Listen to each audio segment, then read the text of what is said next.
Welcome back to the Harland Podcast YouTube channel. We're going to do another podcast. It's been a while, and I got my friend Oliver on to talk about some Pixar stuff because, Soul just dropped, and everyone's kind of Pixar nuts right now, including me. So, um, yeah, we'll just get right into the list, starting at our number 23. So, Oliver, do you want to explain, the ranking system here and how we have this?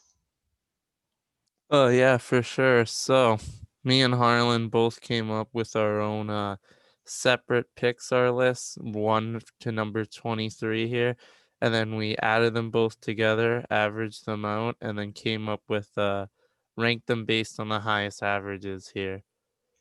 So, the way we determine ties, because we do have a couple ties, is say whichever movie's ranked higher by one of us is gonna be higher on the list.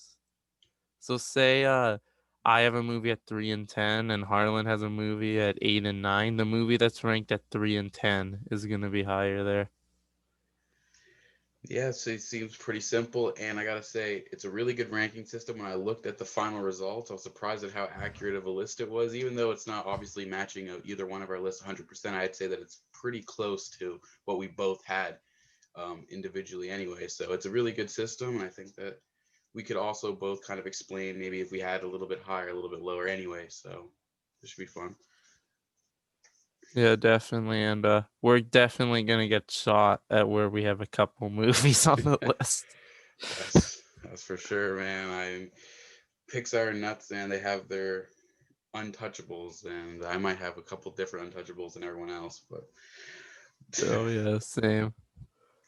but yeah, we'll start off right here at number 23, the bottom film.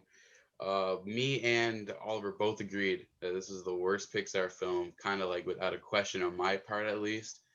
Um, Oh, yeah, same here. and that film is Cars 2. So Oliver, you want to start us off? Why do you have it ranked as low as you have it ranked?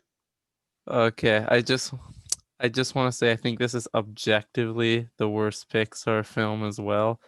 Like I think if you look at 10 on the 10 lists with Cars 2, that'll be at the bottom of the list. And also, I don't know, for starters, them putting Mater as the main character was a terrible, terrible decision. Mater was definitely hilarious and one of the shining parts of the original Cars, but him as a main character, especially in a non-spin-off movie, it just doesn't work. Really doesn't.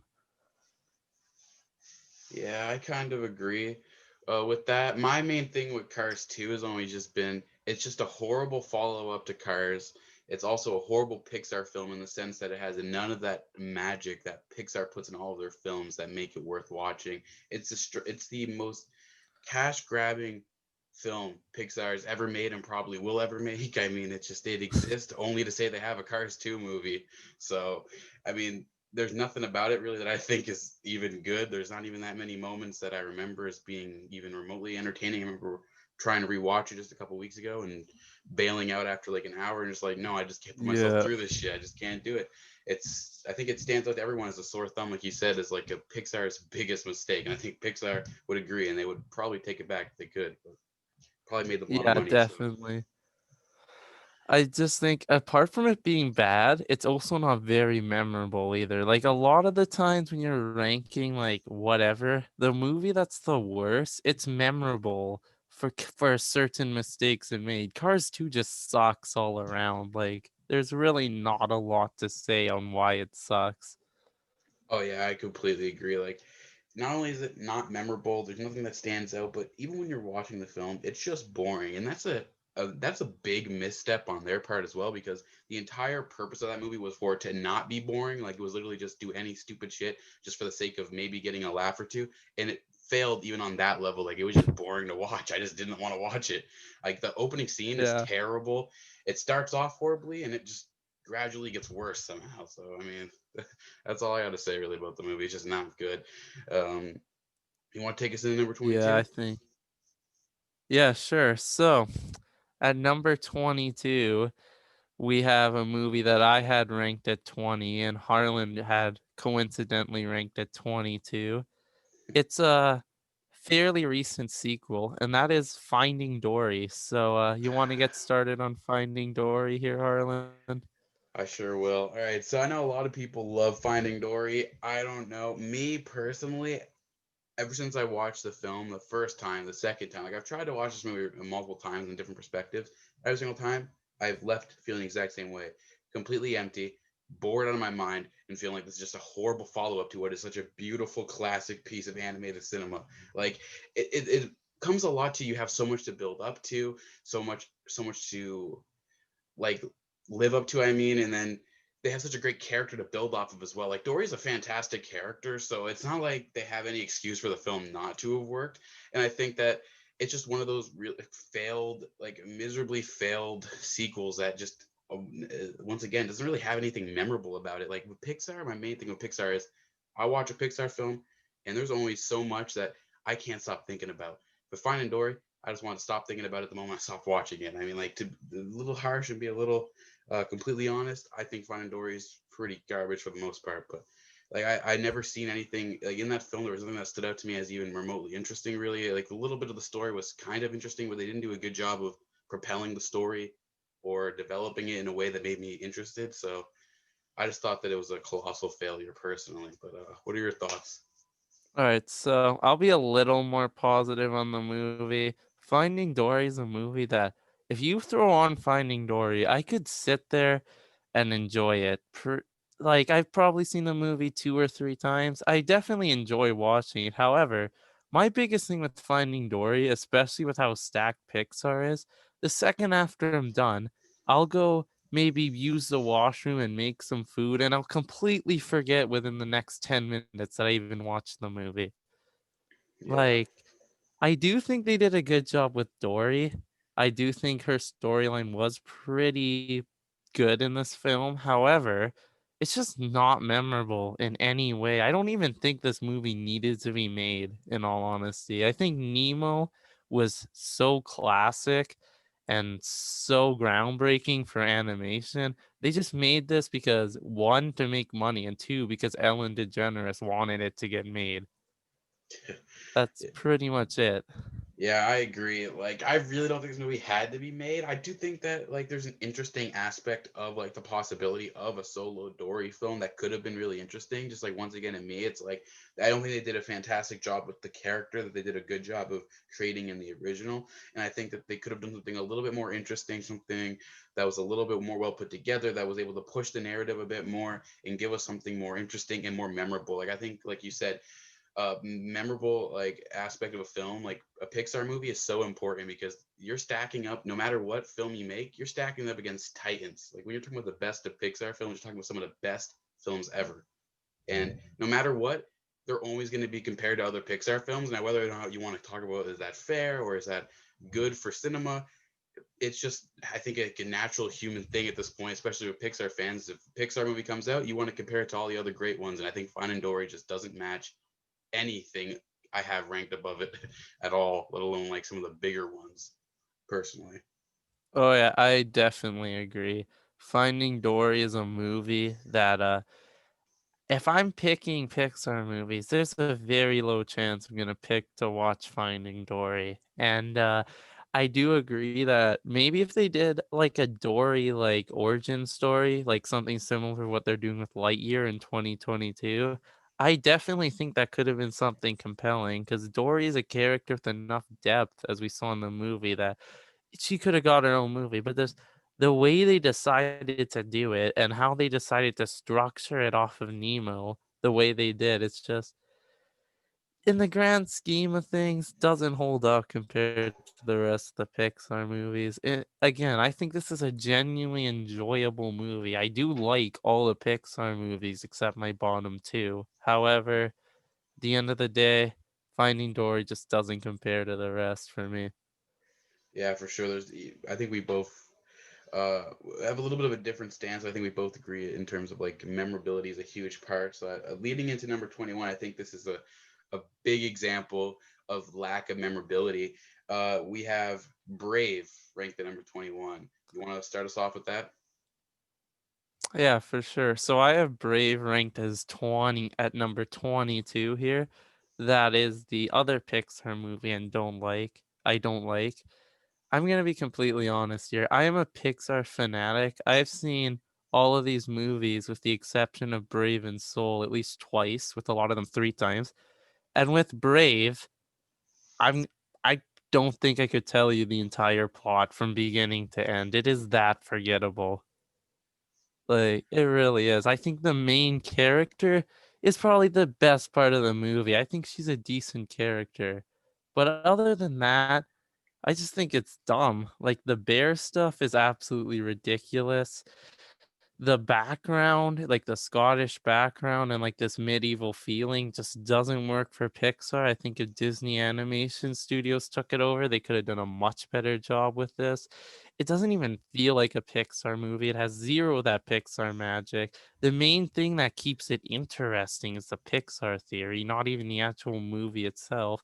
I find it slow and boring. It's just I can't sit through Brave. I've tried to so many times, and the only reason it's above Cars 2 is that I think Brave fucks up less than Cars 2 does. So, Yeah, there's definitely some things I agree with there. Actually, for me, I actually kind of enjoyed Brave. I have it like a solid, I think 3 out of 5 on Letterboxd, which would be like a 6 out of 10. It's a solid mediocre film. This is like the first one on the list so far that I actually kind of enjoyed. Uh, I definitely think that it's not very memorable.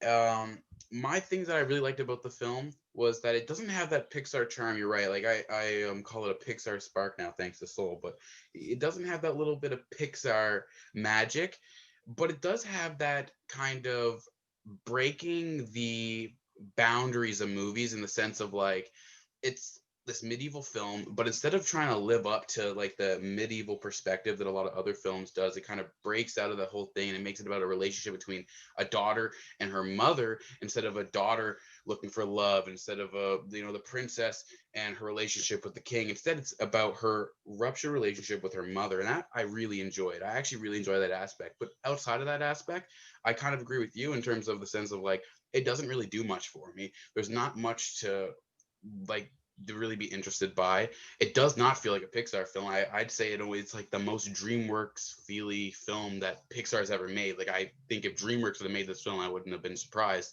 in terms of like just the whole story and everything. Yeah, there's not too much to say about it because it is a pretty bland movie in the grand scheme of things. But I do like that one aspect of the film where it kind of breaks those boundaries that you don't expect from animated films, right? Like they break those gender role aspects, especially that earlier on in filmmaking. Maybe nowadays you'd expect it more often, but back in like what 2000, it was like 2012 this was made.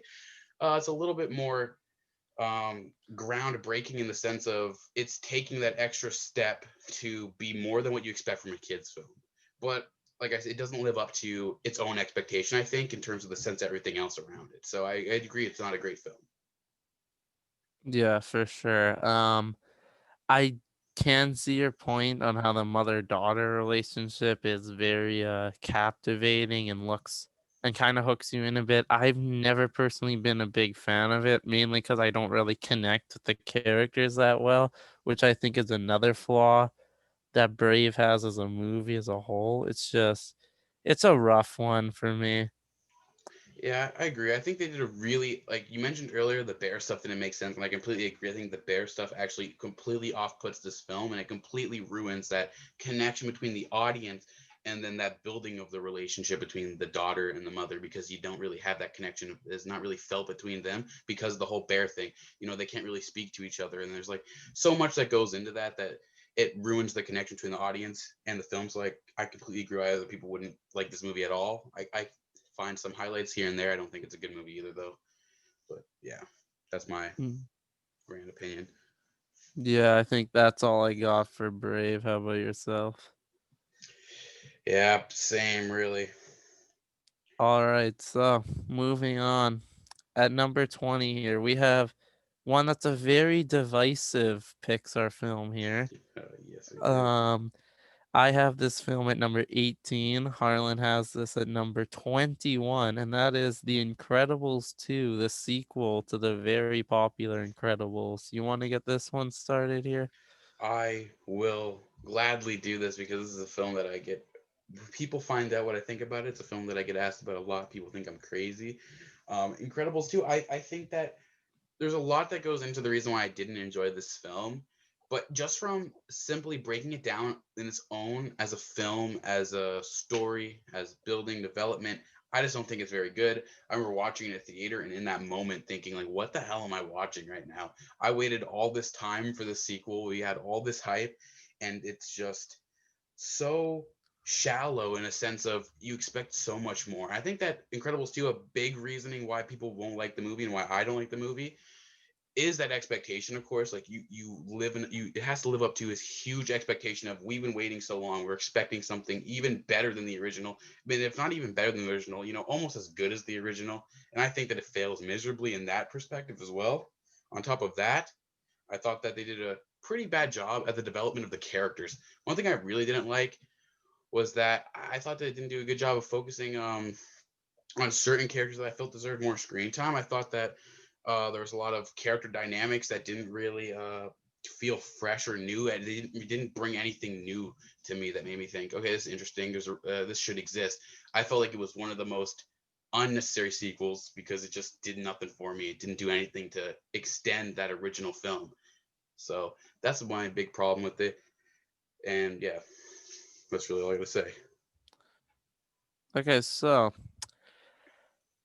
I did enjoy this movie, I'll be honest. I saw it in the theater and I saw it a couple times after the theater, and I genuinely enjoy watching it. But my biggest problem with it is the villain is extremely predictable. The second they came up on screen, I'm like, yep, that's our villain. And then I was totally right. And they tried to set up this big plot twist that just completely fell flat for me. However, other than the villain, I found this movie just all around good. I thought the Jack Jack stuff was pretty hilarious. I saw the role between Elastigirl and Mr. Incredible changes to be an instant dynamic, to be a cool dynamic there. That's a better word. And I do understand why people do have problems with that because they're literally doing the same thing but switching roles. And I thought the third act had some pretty entertaining action stuff going on with the kids there. So I did genuinely enjoy it. There are a couple holes in it that prevent me from putting it much higher on the list, where I see some people having this in like their top 7 around there, which I don't really understand, but it's a pretty good movie overall for me. Yeah, I can see what you mean. I think that the third act is probably the best part of the film personally. Like I enjoyed the third act the most when I was watching the film. I think that there is some fantastic moments. Like I think in every Pixar film for the most part they're always going to have like those moments of like, oh man, that was fantastic. And I think with Incredibles 2, it's like that was fantastic. This movie could have been so much better. It just doesn't get to that right spot to take it to the next level for me personally. And I think there's so much more that could have expanded on it from a character perspective and from a story perspective. I think that it's really boxed into something a little smaller than what I wanted and something smaller than what the film could have been and should have been. I think a lot of that does have to do with expectation. And I haven't rewatched the film since I watched it in the theater, so like I think that that my opinion could obviously change after I rewatch it, but I'm just not a huge fan of it. I don't know if I ever will be, but Yeah, that's completely fair. Even with some of my friends that I've talked to about this film, it seems like half of them love this movie and half of them just despise this movie. I'm kind of in the middle. I liked it. I had a good time with it, but I think there's enough mistakes. And of course, you mentioned the hype compared to the first one doesn't live up at all, in my opinion, which kinda sucks, but, again, similar to Finding Dory, I can put this on and have a good time with it, and I think there's enough cool and enjoyable aspects to the film where, I think it's in a pretty good spot on this list and where I have it on mine. yeah, I definitely think there's some bright moments for sure. I want to make that clear that it's not a there's a difference between a bad film that's just really really bad and then a bad film that isn't great but could be so much better. And Incredibles 2 is always going to be that to me. It's not a fantastic film. It's not horrible. Uh but it could be so much better than what it was that it's always going to have like that little bit maybe personal bias that I'm going to have against it no matter what. Like that I just know it could have been so much better if just a few things were different. Yeah, I could. I could attest to that. I think if they corrected a couple of their mistakes, this could have been an all-time great Pixar movie. Yeah, I agree for sure. Now going into number 19 is a movie that I actually just watched this year for the first time, and that is The Good Dinosaur. So, do you want to kick us off here? Yeah, for sure. So, I was actually hoping I would kick this off because I'm actually a bit of a defender at this film. Don't get me wrong. It's number 17 on my list, so not very high, but I see a lot of these people, especially Pixar fans, just shitting on The Good Dinosaur and having it in their bottom 3. And I never fully understood why because I think this is a pretty entertaining movie. Like, I think the animation, apart from maybe Inside Out, Soul, and possibly Onward, is the best we've ever seen from Pixar. Love the relationship between Arlo and Spot. I love the relationship between the two of them throughout the film, and the little adventure they go on is definitely exciting. I have a very close relationship with my father, so the storyline between Arlo and his dad is also very intriguing and understanding for me. The movie does get a little slow at points, but I just love the vibe and the feeling of this film overall.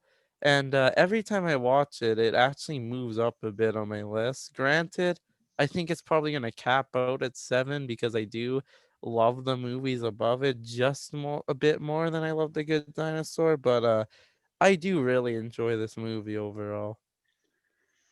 Yeah, I think you made some really good points, and like the character dynamic of the main characters is great.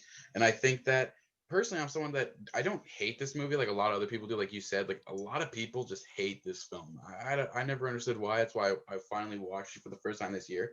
My only issue with this film is that I find it's a little boring, a little uninteresting in parts. I thought that the pacing isn't great for a lot of this film. Uh, Really, outside of that, I think that the movie, like you said, gorgeous animation. It has a lot of interesting ideas. Like, there's a lot that could have been built off of this film. I do think they make a couple. There's a couple flaws here and there. It's not the like I said, the best paced film. It's a little boring. It doesn't do a great job of getting my interest, and that's the main reason I have it as low as I have it. Is I think every other film above it does something more to at least get me interested and a little bit more involved. I'm not really well connect to the film. I don't really connect to the characters as much. So it's really one of those films where I'm like, it's good. It could have been better, but yeah, it's not horrible. It's just kind of like a mediocre film to me, one that I can sit down, watch, and kind of enjoy and have a decent time. And who knows, maybe on a rewatch I'll like it more. But as of right now, I think that's just a average film, really, in the Pixar world. Yeah, that's completely fair.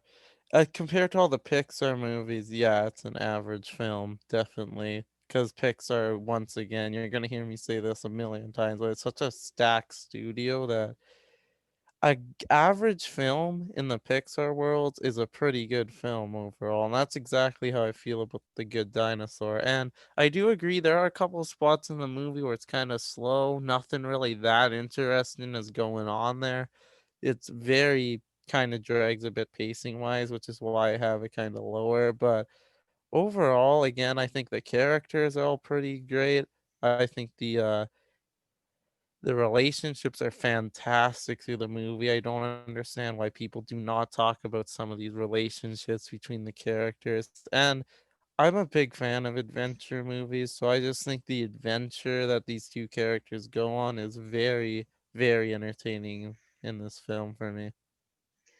Yeah, I think that this is definitely a movie that if you can feel connected to the film and the characters, and if you like the adventure, I think that you will have a really good time with it. Personally, it takes a lot for me to be really invested in the adventure aspect of a film normally. So that's probably why I have it a little bit lower. But that's really all I have to say. Like it's an okay movie. I enjoy it. I don't think it's as bad as what people think it is.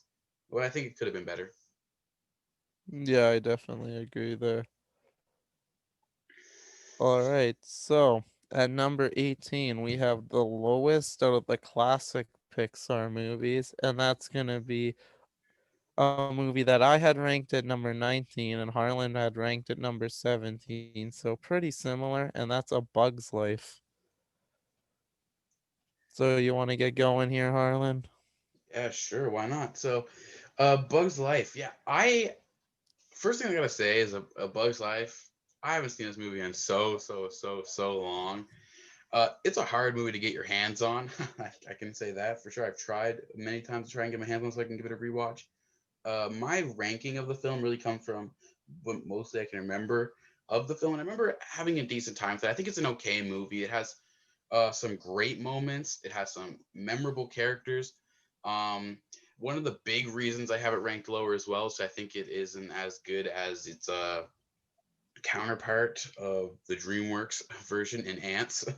But yeah, I don't know. Like a Bug's Life, I think that it's an all right film. I think that out of like all the classic films, it just is definitely the least memorable, the least memorable story.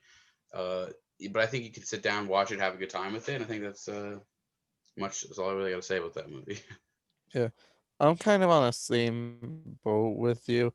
I think that the biggest problem for A Bug's Life, it's not even its own fault. It's just the era it came out in. It's surrounded by, you have Toy Story, you have Toy Story 2, you have Nemo, Monsters Inc., Incredibles, and then you have A Bug's Life, and it gets nowhere near those movies for me. Like, it is a very enjoyable film, and the characters are pretty solid for the most part. I mean, I do love Flick, the main character. I do love Dot, and I think Hopper is a fantastic villain. It's a shame that he gets under talked about in the grand scheme of Pixar. But overall, it's just A Bug's Life doesn't really bring anything special. Kind of similar like a Finding Dory for Pixar for me, where it just kind of happened. You have a good time with it, but it's another one you forget you watch it within a little bit after you've seen it. And compared to such a stacked studio like Pixar, it just doesn't really rank up to me. I do love how it explored into the world of bugs and kind of made you think more, as especially from a kid's perspective, if bugs can actually talk and have their own lives except flying around there. So I think it was good marketed for kids. Yeah, I agree. Like I said, like it's an all right film. There's amazing moments. There's some not so great moments. It's entertaining, incredible score. Um, yeah, great characters, but there's not much outside that it has really to offer outside of those things I just mentioned. And like you said, it does not stack up against the titans of Pixar. That's the hardest thing to do when you're a Pixar film is live up to the films that made Pixar the company that it is. So Yeah, yeah, I I agree. definitely agree. I should also mention, I think the storyline as a whole is pretty forgettable. Sure, you have the excellent characters and a great concept, but when the story falls flat, there's not a lot that the characters could have really done to make this an all-time great Pixar movie. Yeah, I agree completely. I think that's a story and like narrative is such a huge aspect of Pixar films, and when you're kind of lacking on that, it's really easy to make be really forgettable in the grand scheme of things. Yeah, definitely. All right, I think we got everything on that. How about yourself? Yeah, I think so for sure. There's not much more to say about it, right? It's one of those films that's like it's all right. Yeah, pretty much. All right. Well, going in number 17, we have, and this is probably one of the another one of those decisive Pixar films where, depending on who you talk to, you might say they love the film, depending on who you talk to, you might just hate the film, and that is Monsters University. So, do you want to start us off with this one, Ollie? Yeah, for sure. So I'm actually in the middle on this film. Like, this is a movie that I can watch and enjoy. I think I've seen this quite a number of times when I was a kid, and it's still a movie I enjoy. A lot of people compare this to Finding Dory, which is like, yeah, this is a safe film for Pixar to make. It didn't really need a sequel or another movie after Monsters Inc. Where I agree that it didn't. However, I love Mike and Sully, and I was ecstatic to see them in another movie. And their origin story, that element of the film was kind of cool. I do have to admit, some of the new characters are kind of forgettable, with the exception of Squishy there. But and the overall story is nothing too crazy. It's just a fun college movie, and No, I feel like once I've actually went to college and kind of understood the atmosphere and stuff like that, this movie actually went up a bit for me in my Pixar rankings. I just find it a good time from start to finish. Having Mike, Sully, and Randall there definitely helps out this movie be better than what it possibly could have been.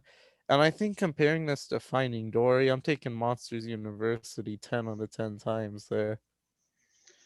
Oh yeah, I completely agree with a lot of what you said. I think Monsters University is a film that I actually really enjoyed on my rewatch, and most people I and a couple people I've talked to actually really enjoyed it on their rewatches as well. And we all kind of didn't like it as much on our first watch, but the way I think about Monsters University is one of those films that, like you said, the origin story is really interesting.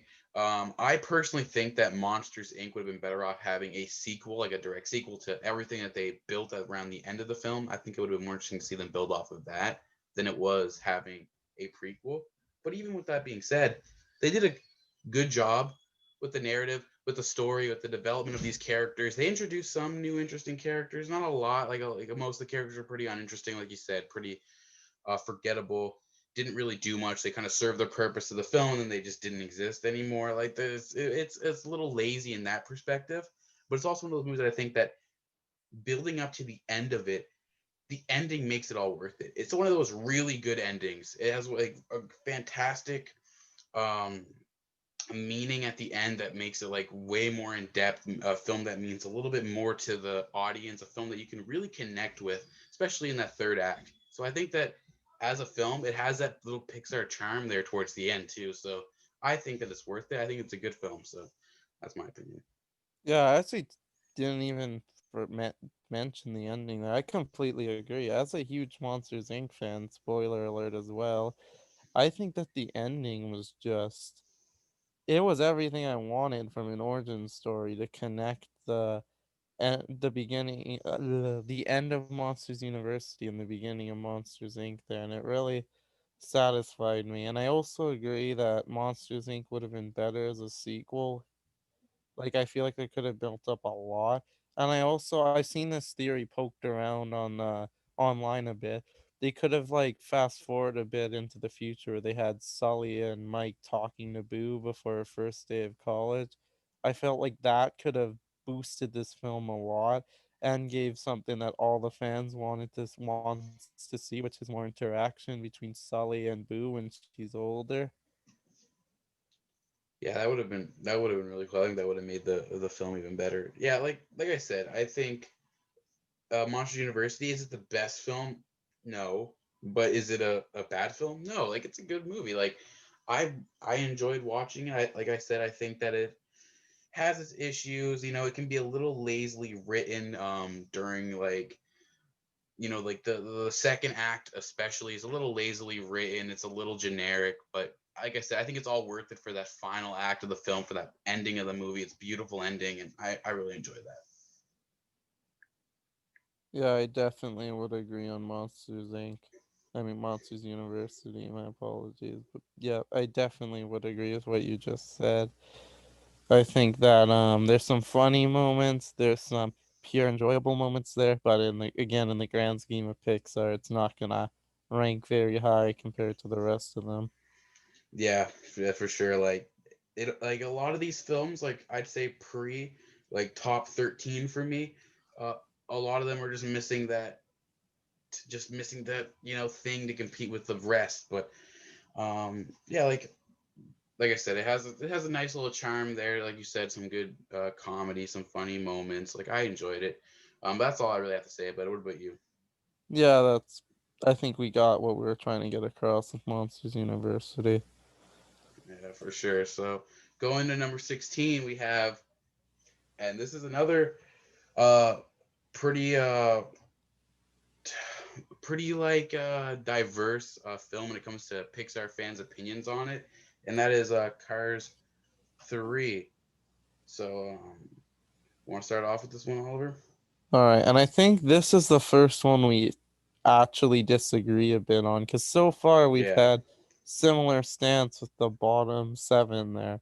But Cars 3, I have it number 20 and 21, and you have it number 13 here. So For me, Cars 3 is just it's just uninteresting to me. Like, don't get me wrong, I think this is a solid movie. I gave it a 3 stars on Letterboxd, but overall it's just I found myself just not caring about it. Did I have a good time during the movie? Yes. But I just in the grand schemes of Pixar, I don't think this was a story that needed to happen. Granted, I think a lot of that is Cars two's fault though. If they just stopped after Cars, I think it would have been fine. And however, Cars 3, I did like the element of how they brought Lightning McQueen back in. They fixed that bullshit they did with Mater in part 2. And I did like how he was like a mentor in this movie. I thought that aspect was pretty fun. But again, it's just I didn't care about a lot what that was going on during this movie. I do think it's pretty forgettable at points in the grand scheme of Pixar. It kind of feels like a mix of Talladega Nights and Rocky 3, but as an animated movie for me. So it falls a bit for me in the fact that the story is just not engaging at all whatsoever for me, and I find it very forgettable as well. Jeez. Well, personally, as a huge fan of the original Cars film, I absolutely adore that film. Um, Cars 3 is everything I wanted Cars 2 to be. It has all the values of the first Cars film. It has such great parallels to the first Cars film. It does such a great job of implementing like that idea going back to your roots, to regain, like to reimagine yourself, go back to your roots, become you again. Find empowerment into that. I love the entire story of it as well. Like Lightning McQueen is the Doc of this film. You know, he's was on top at one point, and now he's almost on the bottom, pretty much, and he has to rebuild himself.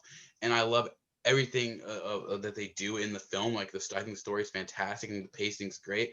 I think that it's such a great film, in comparison to Cars 2, especially. I think that it's such a huge step up from that movie. It feels like a Cars movie. I think they do a great job with all the other characters as well, and I think that they do a really good. And I really like the underlying story of it all too. Right, like the whole like this idea of losing yourself as you get older and starting to feel like you're defeated and starting to feel like you're a shell of yourself, but then eventually coming to terms with the fact that you might not be as good as you once were, but you can still be great and you can still put effort into something and you can still grow as a person despite being a little bit older and despite being maybe in a part of your life that you think is lost. And I think that's what I really like about this movie. It's one of those movies that I think is a little bit of a way more mature film, a film that really is gonna like really connects with the older audience, people that might feel a little lost in their lives at the time that they watch the movie, people that feel like they're kind of defeated. And I think it's a pretty inspirational film as well. I think they do a really good job of building the story personally. So that's my opinion on Cars. That's why I like it so much. Yeah, that is definitely a fair point. You're kind of in the same vein as one of my buddies I talked about Pixar a lot, and the fact that he loves it for the exact same reasons you do. I do think the theme and the storylines is definitely good to factor into Pixar. It's just the way they executed it for me. It's just they just failed to make it seem very interesting. Again, it is a pretty solid film all around. Like I can put on Cars 2. I can have a decently good time with it. Cars 3, sorry, have a decently good time with it. However, after I watch it again, I'm not going to be thinking about the film later, and then kind of like what you said with the Good Dinosaur, either there's a lot of parts where you're just bored throughout. That's me with Cars 3. There is a lot of parts during Cars 3 where I'm just bored throughout it. However, I did like Lightning McQueen's storyline throughout the movie. I think it redeems him from kind of putting him on the back burner a bit in Cars 2. So I did like that element of the film. I do like the main themes. It's just with the storyline, and I did find the new characters kind of forgettable as well in the grand scheme of Pixar.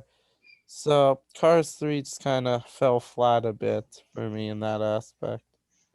Yeah, I get what you're saying. I think Cars 3 definitely is one of those films that it really comes down to you like how well you personally connect with the film. It's like if you don't feel a strong connection with the film, I don't think you're going to enjoy it as much. And I think it's the same thing with Good Dinosaur. You connected more with it, you liked it more. I connect more with Cars 3. I like it more. And it's like that's the thing with Pixar films are so emotionally mature and they take so much emotional investment. It really comes down to your personal connection with the film when it comes to like these rankings, I feel. That's definitely a fair point. That's what I love about Pixar, and that's why everyone's list is the same. It depends how you connect with the film, and how that greatly can impact how much you enjoy it, and that's what makes Pixar so special in my eyes. So even when we have a movie we completely disagree on, we can still come together and be like, yeah, they did something special for one of us there. So Yeah, I completely agree. That's what I love about Pixar as well. So that's really all I have to say about Cars 3. What about you, man? yeah, that's I think I got it covered on what I had to say about it there. All right. Want to take us into the next one? Okay, so we're about to get shot for this one, but Yeah. at number 15 we have a popular Pixar movie, and that is Inside Out. So you want to take start up this one, Harland? Yeah, sure. I mean, I like Pixar, sorry. I like Inside Out. Don't get me wrong. I think that it is a good movie. And I can see why people love this film, but personally, I just thought it was enjoyable, had some great moments. There is definitely some moments in this film that I was like, that's just a little ridiculous. That's just a little, it's a little too much. There's some moments where I just felt like I wasn't as connected to the film as I wanted to be, or it was a little boring. I think that Inside Out has some fantastic ideas, incredible characters. I love everything that they do with the whole emotions inside the kid's brain and the underlining storyline of the kid and her connection to her parents and everything that's going on in her life. While there's this other story going on with the emotions as well. I think that it's like a really well made film. I've watched it a couple times though, and every time I'm like, I like it. It's good. I don't think it's as fantastic as everyone else does. I think the animation is gorgeous, without a doubt. I think some of the character designs and the designs of the world are beautiful. Lots of beautiful colors. I think it's a great film just to look at from an animation perspective, just from like appreciating the gorgeous animation. And then I think that there's like the voice acting is great. There's definitely some funny moments. I don't know. It's not like there's this. Not like I have this underlining like hatred against the movie. I really like it. I don't. I just don't have it ranked as high as most people would.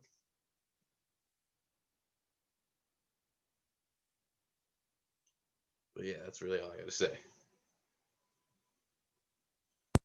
Okay, my apologies, but with Inside Out, I agree. I think it's a great movie as well. Every time I watch it, I come out, I'm like, damn, that was a really great movie. I see why it's loved. And like it's the two storyline parallel between the inner world and the outer world is just it's fantastic filmmaking in my eyes.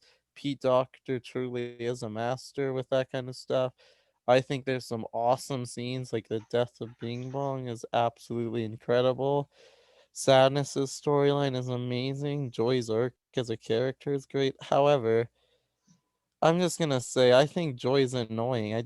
I can't half of the movie I can't do it with her, man. I just can't. She just annoys me so much and it kind of hinders my enjoyment of the film a bit. I do also think it's not as memorable compared to other Pixar's as I think it is. Maybe it's because I didn't grow up with this film.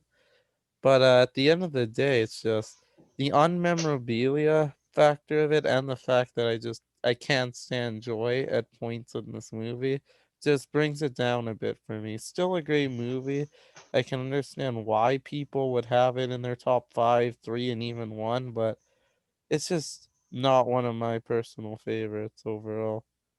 Yeah, I agree with the Joy stuff. Like when I said there's a few of those moments where I'm like, it's a little too much. It's 90% coming from Joy. Like she has a really abrasive personality, and you either love it or you don't.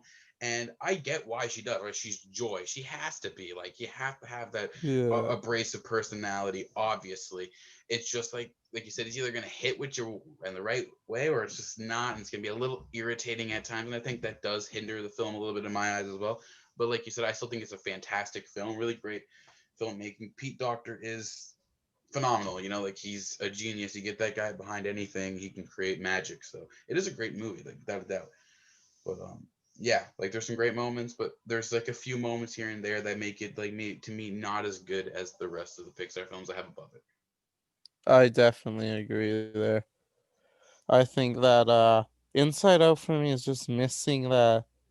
It has the Pixar magic, as everything it shows, just missing that extra push forward for me to put it among my great Pixar movies here. Yeah, I agree. Yeah, for sure. Like it has the Pixar spark for sure. It just doesn't have that next level factor that a lot of the other Pixar films have in my eyes. But yeah, that's all I have to say really about Inside Out. Yeah, me as well. You wanna introduce number 14 here? Yeah, sure. I'm excited to talk about this one. I haven't been able to talk about it on the podcast yet. So at number 14, we have Onward. You know, Pixar is one of Pixar's freshest films this year. You want to start us off with that, Oliver? Yeah, for sure. And I feel like I don't know how much we're gonna have different thoughts on it, but I know from a couple conversations we've had somewhat different thoughts on this film. But I have Onward ranked as my 10th favorite Pixar movie. Like it cracks the top 10 for me, and I think this film is extremely underrated. Like when it came out, a lot of people were like, "Eh, that was okay," or "Yeah, that was solid, but nothing special." But I loved this film from beginning to end. I think the relationship between Ian and Barley is incredible, and it's one of the I think it's up there with one of the best Pixar duos. Like it's top 5 or 6 for sure for me. And I think that the adventure these guys go on and all the obstacles they're overcoming, just the pure element alone of them trying to bring their dad back for one day, and you have Ian who's never met his dad before, and Barley who has and has these few certain memories, but they both always just wanted more out of it. I think that element is just purely incredible. And then the way you have Barley also mentoring Ian throughout the magic thing, and it loops back around at the end to turn into a life mentoring element there. I just think it's brilliant storytelling. I also think the climax of this film is exciting, it's emotional. It absolutely brings you to your knees throughout that climax there. It's just I love this movie from beginning to end. I think it's fun. I think it's captivating, beautifully animated, a fantastic movie in my opinion. Yeah, I really liked Onward. Um, and I love the brother dynamic so much. I love a lot of the themes of the film. Uh, my only real issue with the film and why I have it ranked as low as 14 only stems from I thought the adventure can get a little weak here and there. It's a little inconsistent. Like there's these really great moments, and there's some of these moments where I kind of could like feel myself tuning out, where I'm just like, this is just not that interesting. But it always had that thing that just pulled me back in. That's what I really loved about this movie. Because when this movie's at its highs, it is high. Like when this movie gets good, it gets really good. Like great examples. The last 15 minutes of this film are incredible, especially like that last like the ending of this film when they finally get to that moment where they kind of get like that 1 second with their dad and they have to make like all these decisions, and then like the climax of the film, you know, like spoiler, with the main character realizing that his brother this whole time was the real father figure, the person he really always needed, and the person that he was always able to look to as that, you know, go-to person that made him the person that he is today, and that he was fine with just having that. I thought that was the most one of the most beautiful moments probably in any movie ever. Like it is a beautiful moment. Just in that moment, I feel so connected to that film, and I love everything about those kind of moments. I think Onward is littered with those moments, and I love the world building of Onward as well. I was really refreshing to finally sit down and just look at the beautiful aspects of the scenery and these background characters and buildings that don't really might not mean anything to the movie, but you just love to see something new and refreshing. I think there's a lot to love about Onward. I think there's like a couple issues with a little bit of generic moments that are a little uninteresting during the adventure aspect of the film. But like I said, I think there's so many great moments that play back in that make up for it. I think it's like without a doubt, in my opinion, Onward's a fantastic movie. I really enjoyed it. I can definitely agree with that. I do think it kind of does get a little generic at points in the middle. I do think the beginning is absolutely incredible, and I think the ending is absolutely incredible. And I did enjoy the entire middle for most of it. But I can see what you mean, and I see when a lot of people say it gets generic. But like, I also see a lot of people who don't credit Onward for some of its amazing moments, which I truly don't understand why the climax of this film doesn't get talked about more, because I actually thought it was great, and I do stand by I believe this is the most underrated Pixar movie, despite being so recent there. Yeah, I would definitely say it's definitely one of the most underrated Pixar films. Probably number two or three for me. My number one's obviously Cars 3 personally, but we already talked about that. But yeah, I like I said, I love it. I really enjoyed this movie, and the more I think about it, the more I really like it. It has some incredible, high emotional points that you just feel so involved in the movie and so engaged that it's hard to think of it even as a movie. Sometimes you're so well connected to it and the characters, and I think it does a really good job of doing that. It definitely has that Pixar spark, that little bit of extra oomph or whatever you want to call it, that next level step that the best Pixar movies take. I think that Onward is pretty much on par with a lot of the better Pixar films. I agree, and I said this before. I also just love Ian and Barley as characters. I think they're both absolutely fantastic. Some of the other characters, like the officer Bronco dude, and like the the dragon princess. I forgot her name, but I do think they're kind of forgettable. But Ian and Barley and their family dynamics are just they're just absolutely incredible. And like you said, the world, it was something fresh for Pixar, and it's just brilliant to watch and just look at, which is why I think this movie has some underrated animation as well, because it gets kind of slept on under the rug when people talk about fantastic animation. Yeah, I agree. Onward definitely has some fantastic animation, some great character design, and yeah, I love one of my favorite parts about animated films is that world building aspect. So having something so original, so fresh in the Pixar universe, especially when I feel like I think a lot of people are getting a little tired of going back and revisiting characters and worlds that we didn't feel like we needed to. You know, like we talked earlier about like Finding Dory, Incredibles 2. Like for me, those were two where I was like, I didn't really need to do this, and that's why I loved Onward so much. It was just like that something different, and it worked. It was like I said, beautiful film. Like it's a really good movie. I think that people definitely don't give it enough credit, and people definitely do uh, hate on it a little too much. I think another thing is I don't think a lot of people have as many people have actually seen the movie as they probably would have if it wasn't for all the things that happened this year as well. So, but yeah, I mean, I like it. That's really all I gotta say. Yeah, I can definitely agree. I think this movie definitely went underseen a bit because it was in theaters when everything kind of blew up. So that's all I really have to say about Onward there. If you're ready to move on. I am ready to move on. You can bring us into the next Alrighty. one. Yeah, for sure. So at number 13, we have a movie that it's we're at the point of the list now where all the movies from here on are very well respected inside of Pixar. It's just a matter of how you rank them. And kicking that off, we have Up at number 13. So you want to get us going with Up here? For sure. I love Up. I recently rewatched the film this year and I liked it even more than I remember liking it when I first watched it. I think my the only issue I have with Up before I get into all the things I love about Up is I think that it dies down kind of in a major way after the first 10 to 15 minutes. And that's the hard part of having like this beautiful opening scene that is, in my opinion, perfect. Like that scene from the emotional aspect to the character aspect to the like the beautiful instrumentals and score of that scene.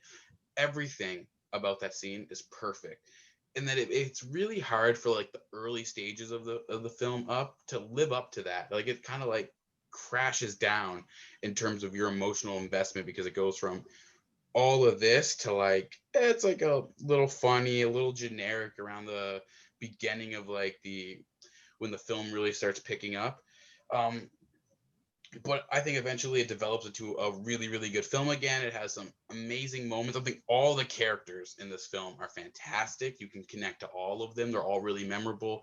Uh, the movie itself is fantastic. I love the themes of the film. I think the pacing is great. The animation is fantastic.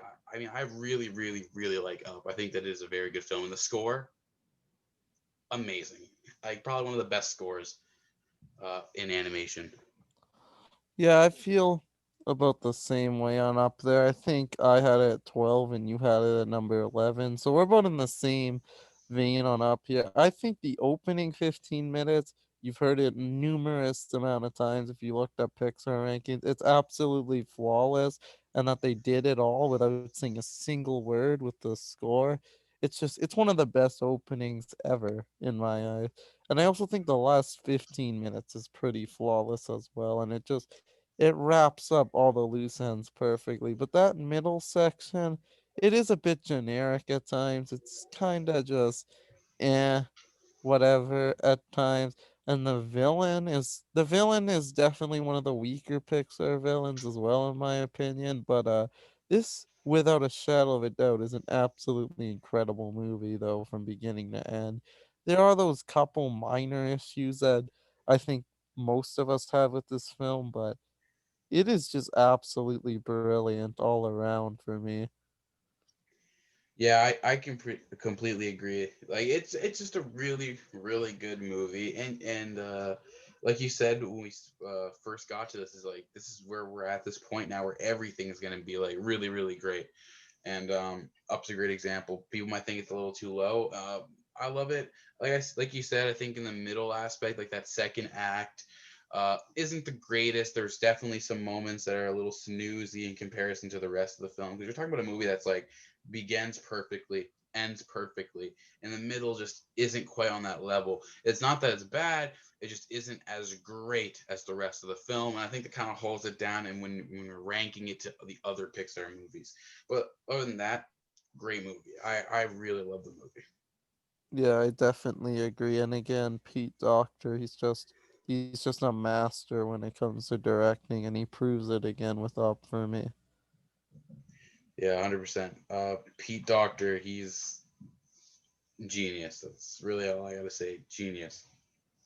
He really is. All right, so you wanna bring us into number 12 here? Sure. Let's go. At number 12, we have, and this is I think a film that a lot of people are going to be surprised to see ranked this high, but it is Cars. Yeah. So you want to start us off? Yeah, for sure. So again, yeah, I think this is a movie a lot of people are gonna be shocked it's ranked high. And I kind of the thing with Cars is when we get to it's kind of the opposite of another movie that's higher on the list when we get to that. When Cars first came out, people loved it and it was hailed as a masterpiece. But as time's gone on, it's kind of fell a bit, and it's just people are like, yeah, that was just solid, or yeah, that was just okay. Never really recognized it. And I'm kind of in that same boat too. It was probably my third favorite Pixar movie as a kid. So I think if you talk to like 8-year-old me and you told me that I ranked Cars at 14, he'd probably think I'm a little crazy. But definitely doesn't hold up for me fully as an adult. But Cars is still just an amazing movie in my opinion. Like I love the story of this guy, Lightning McQueen, just rolling up into this small town thinking he's a hotshot championship racer, and then you just have a bunch of just normal, like kind of goofy people just completely clowning on him, and it's a great time, you know. Mater is at its best in this movie. Like, say what you want about Cars 2 Mater and him kind of being forgettable in Cars 3, but Cars 1 Mater, he's he's just incredible. I don't care what anybody says. I think that Doc is a great mentor kind of player and person here. And his story, and once you get into that aspect, when Lightning McQueen discovers who Doc really is, I think that stuff is great. You got Ramon, who is kind of one of my guilty pleasure Pixar characters. A lot of people don't talk about him, but I personally love the hell out of Ramon. This is just a fantastic movie in my opinion. It's a movie that I can watch anytime, have a great time with it. It's so quotable and funny to me. I love Cars as a movie overall. Yeah, I mean, I love Cars for sure. I have it ranked at number 9 on my list. I think that the film is incredible. I love this film when I was a kid, and as time went on, the more I thought about the film, and the less I remembered about the film, and the more I had like the more childlike connecting to the film. I thought that it was okay. It was an all right movie, and then when I rewatched the film, I really, really felt like the having it from an older perspective, I could appreciate the film on a much, much deeper level. I love everything about the film story. Like you mentioned, like Lightning McQueen coming in as a hot shot. This guy is on top of the world. This dude's the best of the best, and he has to. He falls into this small town where no one's really impressed by him, and now he has to prove to them that he is this great dude. Like he thinks he's above all these people because he's who he is, and they all slap him back down to earth and say, dude, you're no one to us. You got to prove yourself to us. And I love the entire idea of him. Um, like all the character dynamics are fantastic. I love the entire idea of him finding like a better version of himself by being humbled by these people that were just strangers to him just a few days before he got there. I love the dynamic between him and Doc, incredible from the very moment Doc's on screen to the moment that Lightning McQueen stumbles upon the Piston Cups that Doc won and finally realizes who Doc is, to the ending of the film where Doc's there, coaching him while he's doing the race. Like the entire dynamic and the development of all these dynamics are just beautiful and really well executed, in my opinion. Owen Wilson is fantastic. I love like all the voice acting in this movie. Um, and I think there's like a lot of really great moments, like really small, just really funny moments, like when they're tipping over the tractors and like all those little small moments that as a kid would make you laugh so hard, even nowadays will still get like a couple laughs out of me. And I'm just like, it's just a fun moment. And like you said, Mater's a fantastic side character. He's absolutely hilarious. Even the romantic connection in the film is pretty great, well developed as well. There's just a lot to love about Cars, in my opinion. I think it does very little wrong and does a lot right. I agree. And when I was watching this again with Soul coming up, I actually never picked up on how great the development of some of these characters were. And I think not with people are watching this and they're like, why do they have cars so high? Watch some of that character development. Like Lightning McQueen's developed perfectly. His relationship with Sally, Doc, and Mater is developed excellent. And all comes together in that third act. And I think the third act is great. And some of the reveals that happen throughout this movie, and even some of those funny scenes, like you were just saying, it complements that awesome character and story developed well throughout the entire movie. Definitely a very great movie as Cars. Yeah, I completely agree. Like, I think the highlight of this film is definitely the character dynamics. I think that like they do like the characters. I think that Cars might be one of the most memorable films when it does come to characters. Like in terms of like the worldwide aspect of like, people that have watched animated films. If you go around talking to people about Lightning McQueen, everyone knows who Lightning McQueen is. You go around talking about Mater, everyone knows who Mater is. These characters are very memorable, and you know what the truth is, not for Cars 2. And like you said, Mater's pretty forgettable in Cars 3, but Cars alone is enough to like idolize the character that is Mater and Lightning McQueen and even Doc for some people. So I think that the film just is like a really great, just all around, really well made movie. I definitely agree. And I think if it wasn't for the sequels, Cars would still be held in high regard as a film. Yeah, for sure. I think that especially with Cars 2. I think that it definitely made a meme out of the series, and then like people started taking it a lot less seriously. I do think that if people were to rewatch the first Cars movie, especially as a standalone, or even as like you just watch Cars and Cars 3, which is what I normally do, you'll probably get a little bit of a better appreciation for the movie. I definitely think Cars 2 just drags down the idea of the series for most people, especially me. I definitely agree with that one. But yeah, that's all I really have to say about Cars. What about you? Me as well. I think we're good to move on. All right, you want to bring us into the next one? Yeah, for sure. And once again, we are gonna get absolutely shocked for this one because the people that love this movie really fucking love this movie. But at number 11, we have a Pixar classic, and that is The Incredibles. As half of our viewing audience just turned off the video here, uh, but you could go ahead and introduce us, Arden. all right.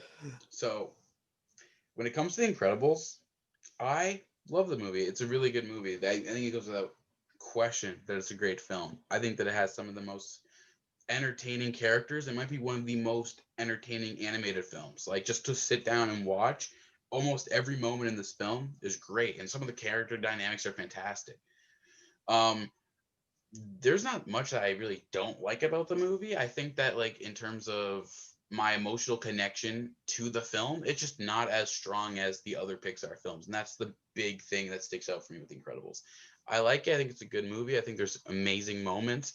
I think that it's well paced, a great story, great development, fantastic characters. I mean, yeah, I would say it's a fantastic film. There's a reason why everyone loves it. I just don't connect with the movie as much as most people seem to connect with it.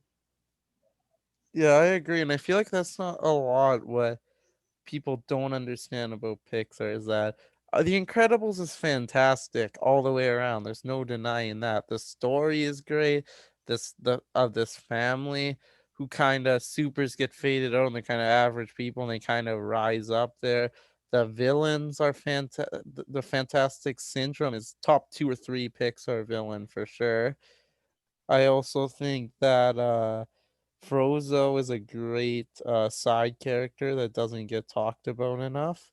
I love all the family characters, but again, like you said, I have it ranked at 9. The 8 movies I ranked about, I either connected with me more on a personal level, or I just have more nostalgia for as a kid, which is why I have it ranked at number 9.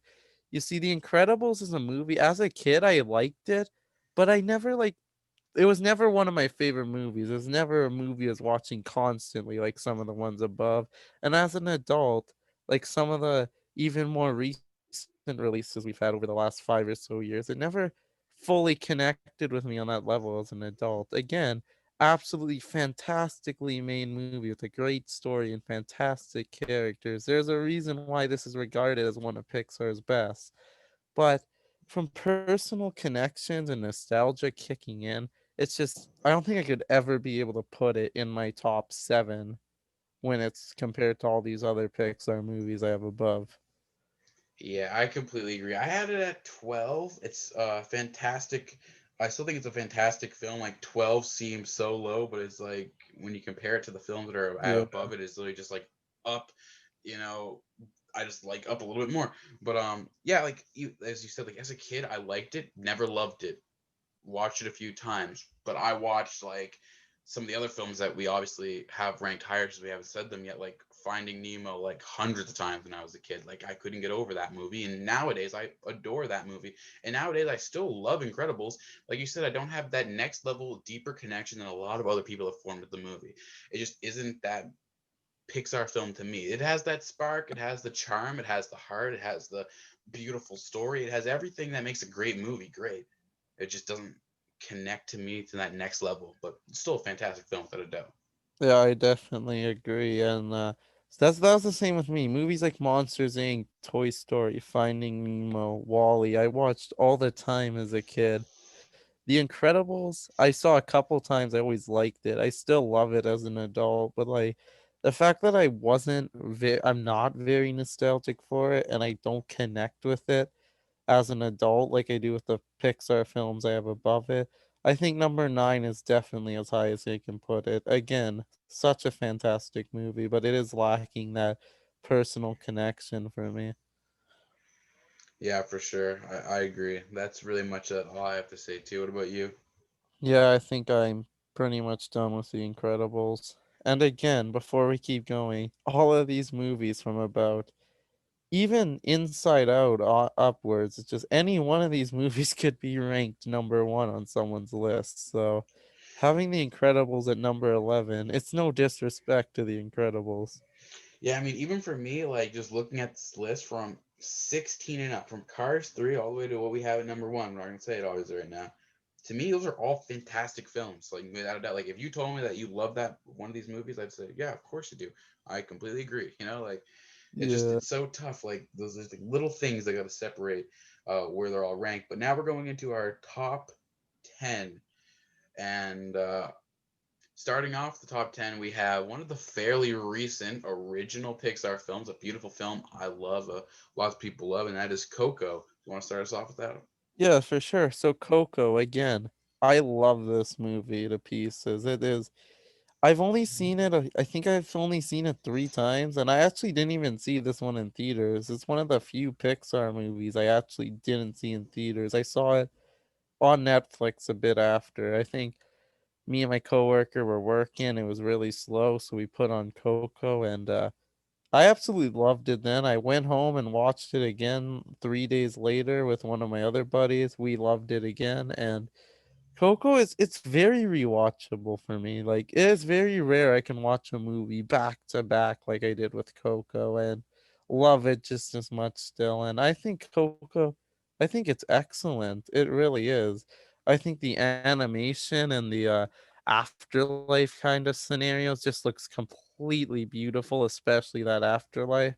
I think the villain twist, unlike with The Incredibles 2, where it's very predictable and kind of flopped. I think the villain twist in Coco worked very, very well for me. Like it was sure it might have been a little you might have saw it coming at certain points, but like overall as a twist, it was just great. And some of those real identities we had going on to people and some of the relationships Miguel had with people in the afterlife, it was just absolutely great. And trying to think, I loved Hector as a character as well. I thought his storyline throughout the movie and what he was trying to stand for was absolutely fantastic. Definitely one of my favorite aspects of the film. The soundtrack and the music is always great. Remember Me is a masterpiece of a song. Coco is just a fantastic movie all around in my eyes. Yeah, I think it goes without a doubt, like without saying, Coco to me is a masterpiece. I have it ranked as high as 8 on my list right now. I think that even like on like depending on the day, it can get all the way into my top 5. I love the movie that much. I mean, this movie is something I connect to so much. It means so much to me. Like when I first watched the movie, that same day, I asked out my ex girlfriend. Like there's so much that goes into Coco in terms of its emotional value to me and how I connect to the film and things that I went through when I watched this movie. Just such a beautiful film as well. I also never got to experience it in the theater. Sadly, I was the night I was gonna go watch in the theater with my friend. We'd went to go see it, and there was a big snowstorm, and they took all the showings off except for 2 movies, Jumanji and Star Wars. So I ended up having to go see Star Wars instead. Sadly, but I like it came on Netflix pretty quickly. I've watched it like 3 or 4 times since then, and every single time I watch it, it just gets better and better and better for me. The soundtrack, like you mentioned, is just beautiful. Like this is probably one of the best original movie soundtracks probably ever like made. From the sound to like the lyrics of everything is just fantastic. Every single character in this movie is great. It is one of the most beautiful looking films that I think I've ever laid eyes on. Like its animation is gorgeous. And I don't say that lightly. Like it is a truly beautiful film. Like every single scene, every little bit of scenery is beautiful. I love all of the world building of the afterlife. Just everything about this movie is fantastic. You mentioned Hector is an incredible character. The story and the development of the story is amazing. I love the connection between the story and music. I think he does an incredible job of telling the story through its music as well. Something I like when it comes to musical films. Like if you have a musical, I think you need to have as much connection to the film and its music between each other as you can. I think this film like just does it perfectly, and I just love everything about it. Really, like there's just nothing that I think of that is bad about this movie. I can watch it over and over and over again, and I will always love it. It's just a fantastic film. It's a classic to me, and I really enjoy it. I think one of the great things about Coco is that we both remember exactly where we were when we watched this movie for the first time, and the fact when a movie is damn fantastic when you're able to remember exactly where you watched it. And I just think, like you said, it's from a music movie, it has to have an interesting, compelling storyline to back up the music, and that's kind of an issue with a lot of music movies. But Coco does it flawlessly as an animation movie. I know we've been talking about Pete Docter a lot in this podcast, but Lee Unkrich, I think he's a fantastic director too. The fact that Coco and Toy Story 3 are his two movies and they were that fantastic. Spoiler alert for Toy Story 3. I gotta give I gotta give him some credit for that one. Oh yeah, for sure. He's definitely an incredible filmmaker because he's made two timeless classics as far as I'm concerned. And yeah, there's just so much to love about Coco. There is not a single wasted moment in Coco. There's not a single second wasted. There's not a single visual wasted. Every little thing that the film shows you means something, and I just love that about a movie. A movie that really goes out of its way to make sure every single second counts, and that's what Coco is. It goes out of its way to ensure that everything matters. It does an incredible job of connecting to its audience, engaging its audience. Like it's one of those movies that, and like you said, like the fact that we remember exactly where we were when we watched the movie shows you how memorable the movie is as well. I can remember like every scene of this movie. I can remember all the songs. I can remember everything about this film. That's just how much I love it. And I've only seen it a few times. I just it's just stuck with me that much. Yeah, me as well. It's just Coco overall as a film. I'm actually starting to convince myself to move this up a bit on my list just by talking about it. It's just Coco, it flows perfectly in my opinion. Like you said, there's not a single second missed throughout this entire film. You're constantly hooked throughout, and I genuinely love this film from beginning to end. I really do. Yeah, I just adore this movie. I'm feeling the same way right now. I'm looking at my list and I'm like, maybe just raise it one tier higher. It's just Yeah. so good. But yeah, that's really all I have to say. I mean, I think the film's pretty much perfect in my eyes. Um, yeah, All right, me as well. So you wanna? Is it my turn to introduce or? it is. It is. Alrighty, so this next one, this one and Cars 3 are the two we extremely disagree on. You have this film down at 15. I have this film all the way up at number 4. It's a childhood favorite of mine. And we have Wally coming in at number 9. So you want to get started with Wally here? Sure, sure. All right. So with Wally, I love the concept of Wally. I love all the ideas of Wally. I even really like the film of Wally. Um, my only problem with Wally is I just don't find it as engaging or as emotionally connected to myself as the other Pixar films, really. And that's it. I also haven't seen Wally since like I don't know. I don't think I've even seen it in the last like 7 years. So like I really got to rewatch the movie. It's been on my list for a while.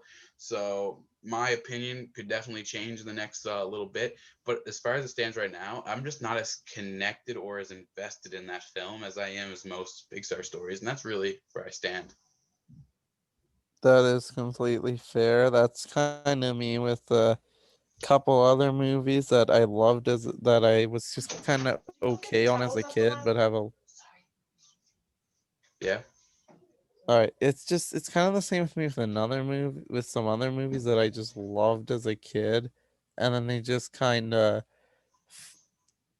maybe not loved as a kid. I just thought that they were kind of okay as a kid, but they just got a lot of praise. So I definitely get where you're coming from with Wally. But Wally's a movie I've loved. I saw it in theaters and I've loved it since the second I saw it. And I honestly, back then as a kid, I just loved the character aspects, and I thought it was just pretty funny at times. And I thought the whole just in space jet thing was absolutely hilarious, and just the interactions that went on I loved from that point. But as an adult and as I watched this movie grown up, I just think some of the aspects of the film are just brilliant. I mean, the first 40 minutes there's barely any word speech. It's the closest to a modern day silent film we're ever gonna get, and you're still managed to be so engaged with what's happening throughout the film. Just the love story between Wally and Eva for me is just it's absolutely fantastic. Like, I am just absolutely hooked on the film from beginning to end with it. And then during like the second two acts of this film, it's kind of just like an adventure movie, which I said earlier I'm very high on. It's Wally and Eva trying to stop this corrupted ship from trapping itself in space, and they're trying to get everyone back to Earth. You have some great uh interactions with John Ratzenberg's character and the other John and Mary, that are their names. You have some great interactions with Wally and them. The captain is another one of those characters that is kind of like a guilty pleasure kind of Pixar character. I understand why no one talks about him, but I always find him pretty funny. It's just Wally's just a great atmosphere of a film for me, and it's one that I every time I watch it I love even more, even as an adult. Yeah, I'm probably gonna rewatch Wally tonight, probably just to finally get like a more of modern perspective on it. Like I said, it's a great film from my memory. I really enjoyed it as a kid. I think it's a great film. The animation is gorgeous. There's definitely some really memorable moments that still stand out to me. Like all these years later, haven't seen the film in a while. There's still things that just stand out to me as I remember. It's just yeah, like it just doesn't connect to me as well as the other film. There's not too much to say about it. I don't think there's anything specifically wrong with the movie. It just comes down to doesn't stand out to me like those other Pixar films that I'm like, oh, I love them so much, you know? That is for sure. I totally understand that. That's kind of how I feel about movies like Monsters University and The Good Dinosaur. It's movies that I really, really enjoy to this day, but it's just not movies that really I love as much as it. I do want to say before I move on, I think people do not talk about Eva's character arc enough, and I do not understand why. The journey she goes through in this film is just, for a robot that only says very few words, especially, it's absolutely brilliant for me. I'm a big character arc guy, and it just keeps me more interested in this movie, and it is why I have this film at number 4. Yeah, I feel that for sure. Yeah, I'm a big character arc guy too. I feel like Wally's gonna be a lot higher on my list once I give it that rewatch. So yeah, but that's all I really have to say about it. There's not much I can say since I haven't seen it in so long, but yeah, it's a good Yeah, that's movie. definitely fair. I think we are able to move on here. All right, well then number 8 we have a movie that I really really enjoy. It is Toy Story 2. You want to kick us off here? Yeah, for sure. So this is the first of the Toy Story installments that we're talking about here. And see, I love all four of the Toy Story movies. They're amongst some of my favorite Pixar movies. But with two, as incredible as it is, there's always something missing for me. I think Toy Story 1, 3, and 4 all teach an important lesson that kids and even adults go through. You have one, which is about somebody coming in and taking the spotlight from you, which every kid goes through at least once. Three is about growing up, and four is about finding yourself. Where two doesn't really have that main captivating theme in my eyes that three and one and four have. However, that doesn't change the fact that this is just an entertaining and just exciting movie from beginning to end, and it's absolutely awesome. Having our toys that we fell in love with in that first movie, and I'm sure we'll get more into it as we go on about how amazing these characters are. But watching them trying to rescue Woody from this psychopath's house, and it's just great. You have Buzz leading all the characters the charge to go rescue him. You have Woody's backstory come to life. And I'll say this when we talk about all four of these movies. But I think Woody is the best developed character in the history of Pixar, without question, in my eyes. And this is an important part to Woody's overall storyline in this film because he finds out who he is, and it is just awesome that moment when he looks up at the TV with Woody's Roundhouse playing. One of my favorite moments of of the entire Pixar series for me. Then you have the introduce, of course, of Jesse and the introduce of Bullseye, two all-time fan favorite characters there.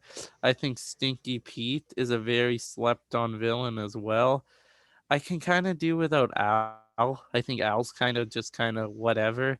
It's just this is just a kick-ass adventure film in my eyes, and it takes you on a journey.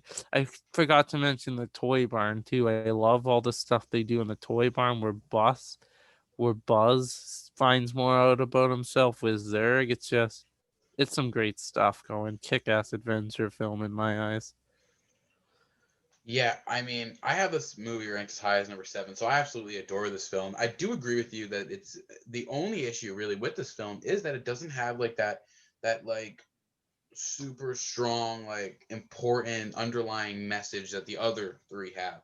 But it, without a doubt, to me, is one of the most important films of the series to Woody's character. As you mentioned, he finds out about who he really is. It's the first time where Woody kind of has this realization that maybe, as even a toy, that he is more than just his owner. He can be and can live up to being something else. And we see that incredible development go all the way to the next two films, which, like you said, I personally think Woody is the most well developed character ever in anything. Yeah, I could agree with that as well. Like the way they handle his characters throughout the entire series is perfect, and they do such a fantastic job of developing his personality in a consistent, realistic, and genuine way. I just love the experience in the story. Woody is the heart of Toy Story, and I think that you need Toy Story 2 as that piece to his personality and a piece of that development. So I love the movie. Like you said, it's really entertaining. They introduce some fantastic characters in this film that may become a huge part of the future of the series as well.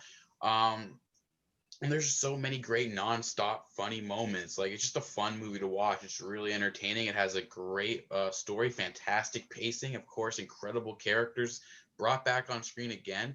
I mean, I really like the movie for sure. I think it's one of the best. I definitely agree. I have it ranked at number 11 just because I think the 10 movies I have above it have that powerful Pixar theme for kids and adults that Toy Story 2 doesn't. But this movie, again, so important to the Toy Story series. All of them are. Like you said, Woody is probably the most well developed character of all time across multiple films. And you have the adventure aspect that I previously touched on. Is just absolutely incredible. It's just Toy Story 2 is a fantastic movie, and I don't think there's any denying that. Yeah, for sure. I don't think there's a single person that I've ever spoken to about Toy Story 2 that doesn't love it. I mean, there's so much to love. Yeah, it's just a great film full of great moments. I really enjoyed it. Like I said, like I agree with you in terms of like it should have that theme. It doesn't have that theme, and that's kind of like that one underlining thing that kind of separates from the rest. Looking back at my list, I'd probably switch this movie with the first Toy Story movie because of that. But outside of that, I think the movie's pretty much perfect. So yeah, I that's all I can really have to say. definitely agree. All right. With that being said, you think we can move on to the next one? You want to bring it in? Yes, I can. So at number 7, we have another classic Pixar movie. We have one that is very well respected, and we well respected as well, and that is Finding Nemo. So you want to get us going with this one? Yes, for sure I do. So Finding Nemo when I was a kid was my favorite film. Like especially in the animation and Pixar world, I adored Finding Nemo and I watched it hundreds of times when I was a kid. I've always felt so well connected to the film. I love the beautiful ideas and themes of the movie. I love this idea of like the adventure was incredible, but like all the underlining meaning of the adventure, all these people finding themselves and learning about themselves through the adventure and through all this devastation has like these highlighted beautiful moments, and like the beautiful reunited like moment in the film is like incredible, and there's not a single character in this movie that isn't fantastic. Like this is like Toy Story and Cars for me when it comes to like classic, really well liked, really memorable, just amazing characters that are all really important to the story, that all bring something to the story and are all entertaining in their own ways and all have their own thing that makes them memorable. And like Finding Nemo is like I said about Coco. I'm just thinking about the movie right now, and I can just think of like I'm rewatching like the entire film in my head, scene to scene. Like I remember everything about that movie. It resonated with me so well. I love everything about it. It's a classic to me, and every time I watch it, I'm always so happy. I just love the film. It's just one of those movies that just will be a part of me forever. Really, Yeah, I can definitely agree. This is one I watched a lot of a kid as well. My mom really liked this one especially, so I watched it a lot with her. And Finding Nemo is just one. I feel like this is the perfect example of how Pixar is able to connect with adults and connect with kids. Because that opening scene where Marlin loses his wife and all his kids except one, that'll crush adults. However, the adventure element of the film, you have, of course, the funny stuff with Nemo and the dentist fish tank there with that one kid, that one crazy kid, and then you have Marlon and Dory doing whatever to try to get back there with these great characters that they meet throughout the film. It's just, for me, what Finding Dory doesn't do, the Nemo does perfectly, is all the heart that went into Finding Nemo. Like, you can one hundred tell this percent. film was perfectly crafted with so much heart, and you can tell that they were driven to make this thing work, and they absolutely did. Like, Nemo, Marlin, Dory are all fantastic characters, no one can argue. Side characters such as Gale, Bloat, Bubbles, Gurgle, they're all amazing characters as well. Jocks is fantastic too, almost forgot about him. Really, Finding Nemo, it's a perfect emotional adventure film for me. And that scene where Nemo and Marlin finally reunite during that movie, it's so damn incredible. I love Finding Nemo. Yeah, I completely agree. There's just it's one of those films like I could try and think of something I don't like about it, and I just can't think of anything. And it like you said, it's the perfect example of Pixar's magic of their ability to have that to connect adults and children together into one thing. And the opening scene is like up there with Up in terms of being one of the greatest opening scenes of a film ever, in my opinion. And yeah, just it starts off incredibly well. It develops incredibly well. The entire story flows perfectly. The pace is fantastic. The world building's gorgeous. The animation's gorgeous. I really enjoy it. I think the movie's pretty much perfect, really. I love it. Yeah, I definitely can agree. Thinking about it, I can't really think of anything wrong with Finding Nemo. It's just a well made, perfectly paced movie similar to Coco. It's a great film. Like, I've never met anyone who disliked this film, and I highly doubt I ever will. Yeah, neither have I. Everyone that I've spoken to pretty much, says the same things we've been saying, just a incredible movie. It's one of those movies that has it's iconic, it's implemented itself in time and history forever. Like it will never not be one of the greatest movies ever. I truly believe that it's uh yeah, pretty much false. That's really all I gotta say with the movie. There's not too much more to say, really. It's just fantastic. I definitely can agree. I'm ready to move on if you are. I am. So let's go into number six on the list is a classic film, a film that was completely reshaping of animation, and that is Toy Story, the very first Toy Story film. Beautiful film. You want to kick us off with this one? Yeah, for sure. So this is my number two ranked Pixar movie overall. This is a movie that I was watching constantly as a kid, and I still watch constantly today. It's just you get introduced to these characters, and the fact that Pixar has now been around for over 25 years and these are still the best set of characters easily in my eyes, and they were introduced in their very first movie, that is just absolutely incredible. You have Woody, the introduction, and his arc through in Toy Story 1 is absolutely insane. The fact that they stretched his arc out to be perfect through four movies blows my mind. But him going from like the Top Gun to being like a jealous kind of dick to eventually coming around and realizing the bigger meaning of why Buzz is in his life, it's just It is absolutely great. You have Buzz again, who has an also fantastic arc throughout this movie. How he thinks he's a space ranger. He hasn't fully come to understand. So it's the other side of himself being just a toy. And that scene where he's watching the TV in Sid's room and he just realizes that he is just a toy. That is just such a devastating moment, but also one that completely shapes the entire landscape of this movie. Sid, he's probably my favorite Toy Story villain. It's him and Lotso. They're razor thin, but I think I would give the edge to Sid, a wonderfully complex character who perfect works perfectly. He's the guy that all the kids hate. That just tortures the toys, and when he gets what's coming to him in that movie, it's just absolutely perfect. And then you have those side characters like Slinky, Rex, Potato Head, Bo Peep, who are all introduced in this movie and are all just absolutely hilarious. It's just this is a fantastic movie. I love the adventure aspects in this film where they're trying to get back to Andy's house and end up getting stuck in Sid's. I love how this film focuses on relationships, relates to kids and adults as well. It's just this movie is one that I just absolutely love. It's one of my favorite movies ever, and it's just I think this is a damn perfect film if you ask me. Yeah, I absolutely love Toy Story. I've watched it so many times. Just over the last couple of years, I probably watched it around 5 to 6 times. I really, really enjoyed this movie, and I have it ranked only at 10. Thinking about it more, I'd probably put up a couple more spots. I think it's a phenomenal film. I think like everything about it, like just the shock I had rewatching the film that like this was a real movie, like an animated film made in like the 90s, uh, classic kid animation film made so long ago about like some of the most realistic insecurities of people.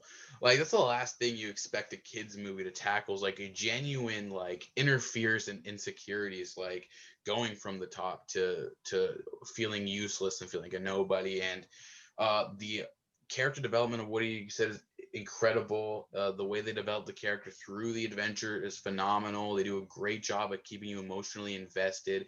Every single character in this film does a great job adding something special to the movie. Just from the very beginning of this film is fantastic. Like the whole opening of the film, Andy's birthday, and then all the everything else, like all the like the procedures that the toys go through, and Andy's like on his way up, and then when he leaves, and everything about it just really interesting, really great. It does such a great job of setting up the rest of the series, like with the broken toy storyline that we'll talk about the ending of that soon. That is beautiful as well, and everything about this movie I think is really, really, really good. I really enjoy it. I think the animation is fantastic. Obviously, at the time, it was groundbreaking animation. I think this entire film, in a sense, was really groundbreaking, and I think that it's a definitely a classic piece of animated cinema, and it's probably one of the most important films to cinema that ever made. Yeah, I definitely can agree with that. I think that Toy Story, it's just the way I think it's the first animated movie that really tackled like an individual's insecurities like that. Like sure you had some early Renaissance movies that did that, but I think Toy Story is the first one that really focused on that, these insecurities from characters. And it just the fact that a kids movie was able to do this in 1995, it's just absolutely groundbreaking. And there's a reason that the Toy Story franchise still stands as some of the best today. It's just perfect film all around. I can never say a bad word about this one here. Yeah, I completely agree. I absolutely adore this film. I think it's pretty much, uh as close to perfect as perfect gets, really, when we're talking about a film like this. Yeah, I just love it all, everything about it. It's one of those films that has like A plus rewatchability. Like I can rewatch it over and over again and never get tired of it. It's just amazing. And there's always something new that you might notice, something new that might entertain you, something new that will add on to your experience. It's one of those movies that just gets better and better and better as time goes by. Like it never gets worse. That's what makes it a true classic. You know, no matter how old you might be, no matter how much time might go by, you're always gonna love Toy Story. I think that's what makes it the film it is. Yeah, I definitely can agree. Toy Story is a movie that just ages perfectly, and every watch you make for Toy Story, you'll love it even more. And I've probably seen this movie like over 40 times if I had have to guess, and every time I watch it, I still love it. It's perfect. Oh yeah, for sure. It's just so good. It's just in the score, we haven't even touched on the score.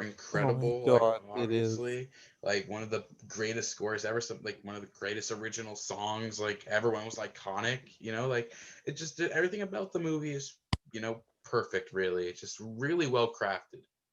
It is. I can't believe we didn't talk about the score. Yeah, the score is just you think of some animated movie stars, it guarantee like they're either coming from the Lion King or the original Toy Story. It's just they're so iconic the score is in this movie. Yeah, for sure. It's just this is a movie that every aspect of it is iconic and is like a there's just something to love for everyone in this movie. Like even if you don't love it in the way that we do or connected to it in the way that we do, because like I'm really well connected, like I really feel connected to the film as well. Like there's something that you're gonna get out of this movie that you'll love. There's always an aspect of Toy Story that someone will love, no matter what. Yeah, I can definitely agree with that one there. You ready? So that's all I gotta say about Toy Story there. Yeah, you ready to move on or? Yes, I am. I'm ready to go to the next one. All right, for sure. So, coming at number five, we finally reached the top five. There's a movie that is really divisive again in the Pixar community. I don't understand why this movie is divisive as it is, but it is, and that is the most recent and what we thought was gonna be the final installment of the Toy Story series is Toy Story 4. Harlan, I know you're a massive fan of this movie. If you want to start it off here. Yes, for sure. All right, let's go. So I have Toy Story 4, I think, ranked as high as, yeah, number 4 on my list. I absolutely adore this film. And ever since the very moment I watched it, I felt like this is probably one of the greatest, most complete films I've ever seen. We talked about Woody's development as a character being incredible, and in Toy Story 4, it truly takes it to that next level. I feel like I've never understood, connected to, and really knew Woody in the same way that I did until Toy Story 4. It's just, it brings everything all together when it comes to Woody. His character is like just, it's everything you want. Outside of that, outside of like the story development and the character development, I think the movie's amazing. It has incredible moments, some genuinely hilarious moments, probably some of the best comedy in the series, in my opinion. Introduces some fantastic new characters, which is something that I thought was going to be really hard to do because it was like the last film of the series in everyone's mind. I thought it was going to be really hard for them to bring anything new and fresh to the table that'd be really interesting, and they did a really good job of doing it. Whether it is, the bears from the amusement park, whether it's Duke, whether it's um, anything else, like it's the main villain. All these characters are incredible, and there's so many layers to this movie that makes it so great. We talk about Woody all the time, and this is really Woody's film. But even outside of Woody, there's some amazing storylines and amazing story development going on. Um, I love the entire underlying theme of like the lost toys perspective and the whole like what is a toy's real meaning? Well, it's like in real life we ask like what's the meaning of life to everyone, but in reality everyone has their own purpose and they'll have to figure out for themselves what they truly want and will truly make them happy in life. And Woody finally comes to that realization in Toy Story 4, and that's what I love about Toy Story 4. It is one of the most real, groundbreaking, heartbreaking, just genuine films I think any animated film like in the history of animation, really, it just hits you with the hard truth of life. And I love that. And it's pretty straightforward, but it also has incredible, subtle storylines that also are really mature and have a lot of emotional connection as well. I thought the film was really engaging. And like I said, it's really funny, really entertaining. The animation is gorgeous. I mean, come on, most realistic cat in the history of animation, you know? Everyone was freaking out about that back when the trailer first came out. And it's just a fantastic movie, you know, just really great. Even like the Bonnie storyline with Forky is incredible. Like everything that they do with that development there is great. It's just such a good movie. There's not a single moment of this film that isn't, in my opinion, just perfect. I love the movie.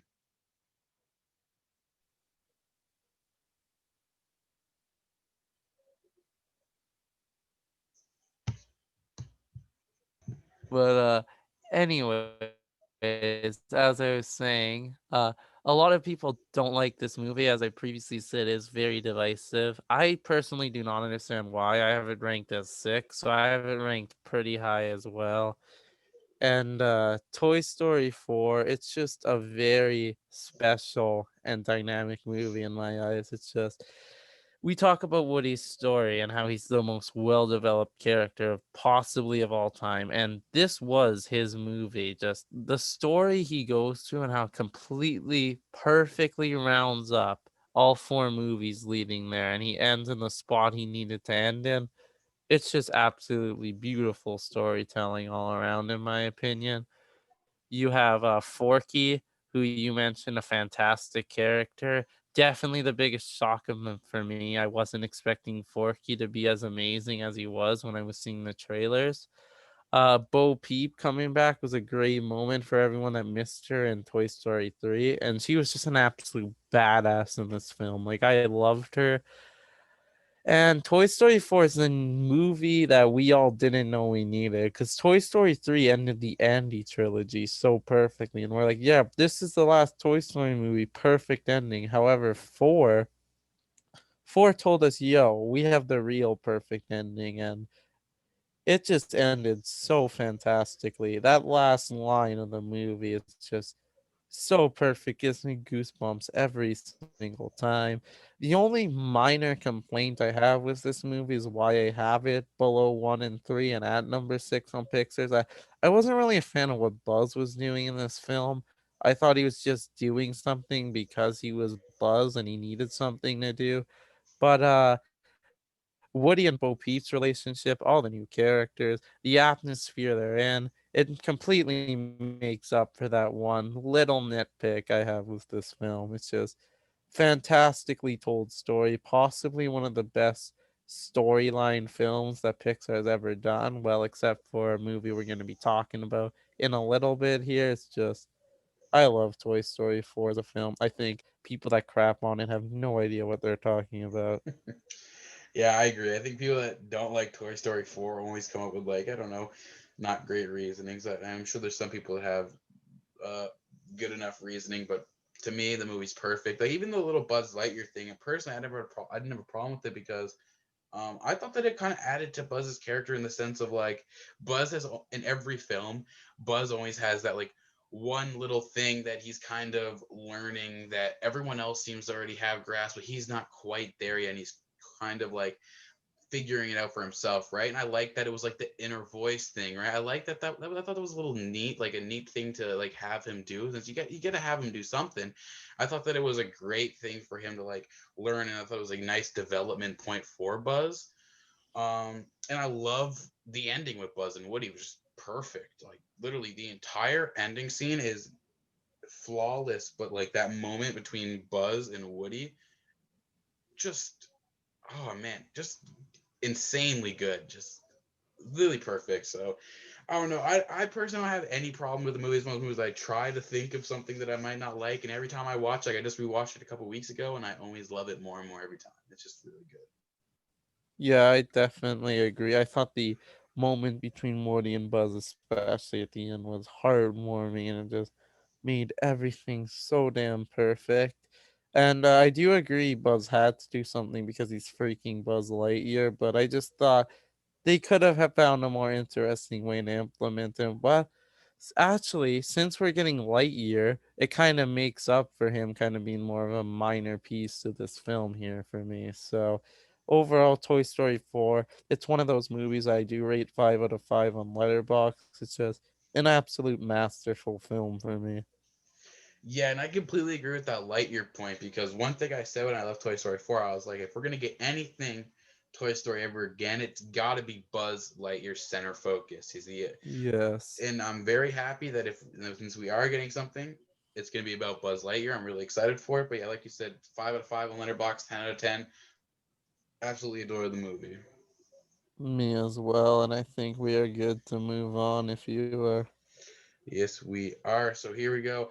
At number 4, we have a movie that is actually number 1 on my list, and a movie that I think a lot of people love, and that is Ratatouille. So I'll let you start off. Yeah, for sure. So, like I said earlier with Cars, when it first came out, it was hailed and well respected. Then, as time went on and we got, not so great movies, it kind of fell. Ratatouille was the opposite. When it first came out, people were like, that was good, nothing too special. But as time has gone on and people realize, holy shit, this is actually incredible, it has gone up and it's well regarded as one of the best Pixar movies now, which it should. And I have this movie ranked as 7, so not quite as high as you do, Harlan, but I do damn love this film from beginning to end. I mean, Remy and Linguini as a whole, I think that's nobody talks about how fantastic of a duo they are. Like people talk about Remy as a character and Ratatouille as a film, but I think that's probably my second favorite or third favorite Pixar duo was Remy and Linguini. I mean, they are an excellent duo in this film, and they complement each other very well throughout the film with their what Remy can do that Linguini can't, and what Linguini can do can Remy can, and it's just a unique situation with a rat teaching a human how to cook. The whole element of Paris and then moving from the rats moving and Remy getting kind of separated from the pack and finally getting a chance to realize his dream. It's just absolutely amazing. People like to say that the love angle between Linguini and the sous chef was kind of forced there. I actually quite thought that was a unique flair to the movie, and it kind of adds depth to Linguini's character, which makes him even better. I think Skinner is a great villain in this film, and watching him constantly fail trying to get Linguini caught with Remy, it's just absolutely awesome. And I think the third act as well is exceptionally fantastic in this film. And it's also a film that makes me hungry every single time I watch it. So there's that too. Just Ratatouille is just an excellent film all around. Yeah, I mean, I think Ratatouille is about as perfect gets. Not only is Ratatouille my number 1 Pixar film, but I think it's the greatest animated film. And I just made my top 100 films list on Letterboxd, and I have it ranked as high as number 5. I love this movie. Like, I watched this movie when I was a kid, and I did not enjoy it that much. I was like, yeah, it's all right. It's kind of funny, whatever, and forgot about it. And all these years, I've been thinking Ratatouille's way overrated. Why do people love this movie? And I just rewatched it. I don't even know, like maybe a month ago, and man, I don't think I've ever been so engaged into a film that I had seen before and gave a rewatch. I felt like I was having a completely different experience. It felt like a completely different film for some reason. And I loved every single second of Ratatouille. It was not only hilarious, but it's probably one of the best developed stories ever. I love all of the subcontext. I love all of the anyone can be a chef. I love the entire idea of what Remy represents as a character to the real world. And I love all the little minor characters in the film, all the minor moments. I absolutely adore the ending. Like the final review monologue is beautiful. I mean, like we're here talking right now, kind of criticizing movies, and I kind of make reviews and criticize movies all the time. Yet I still adore that final that final moment of them just shitting on critics because I completely agree with everything he says. It's 100% true. No matter how well written one of our reviews could be, it will never be as good as even the worst movie ever made, because at least the worst movie ever made is to someone it means something really true to themselves, right? Like, and that's the truth of it all, right? No matter what, the art that's being made will always be more important than the reviews and the criticism that comes from that art. And I love that. And I love all the things that Red 2 has to say, because that is one really, really strong message. It's not even the main theme of this goddamn movie. And that's how good this movie is.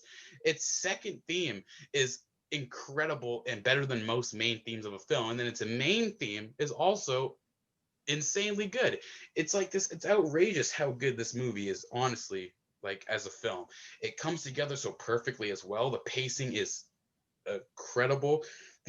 Like the animation is gorgeous. This is like a crazy beautiful film. Like the scenery of everything, like this, it makes you really feel like you're in Paris, and I love that. And I just love everything about it. I think the movie's just fantastic. The dynamic between Linguini and Remy is amazing. And yeah, there's just so much to love about this movie, in my opinion. There's just so much that goes on. It's all amazing.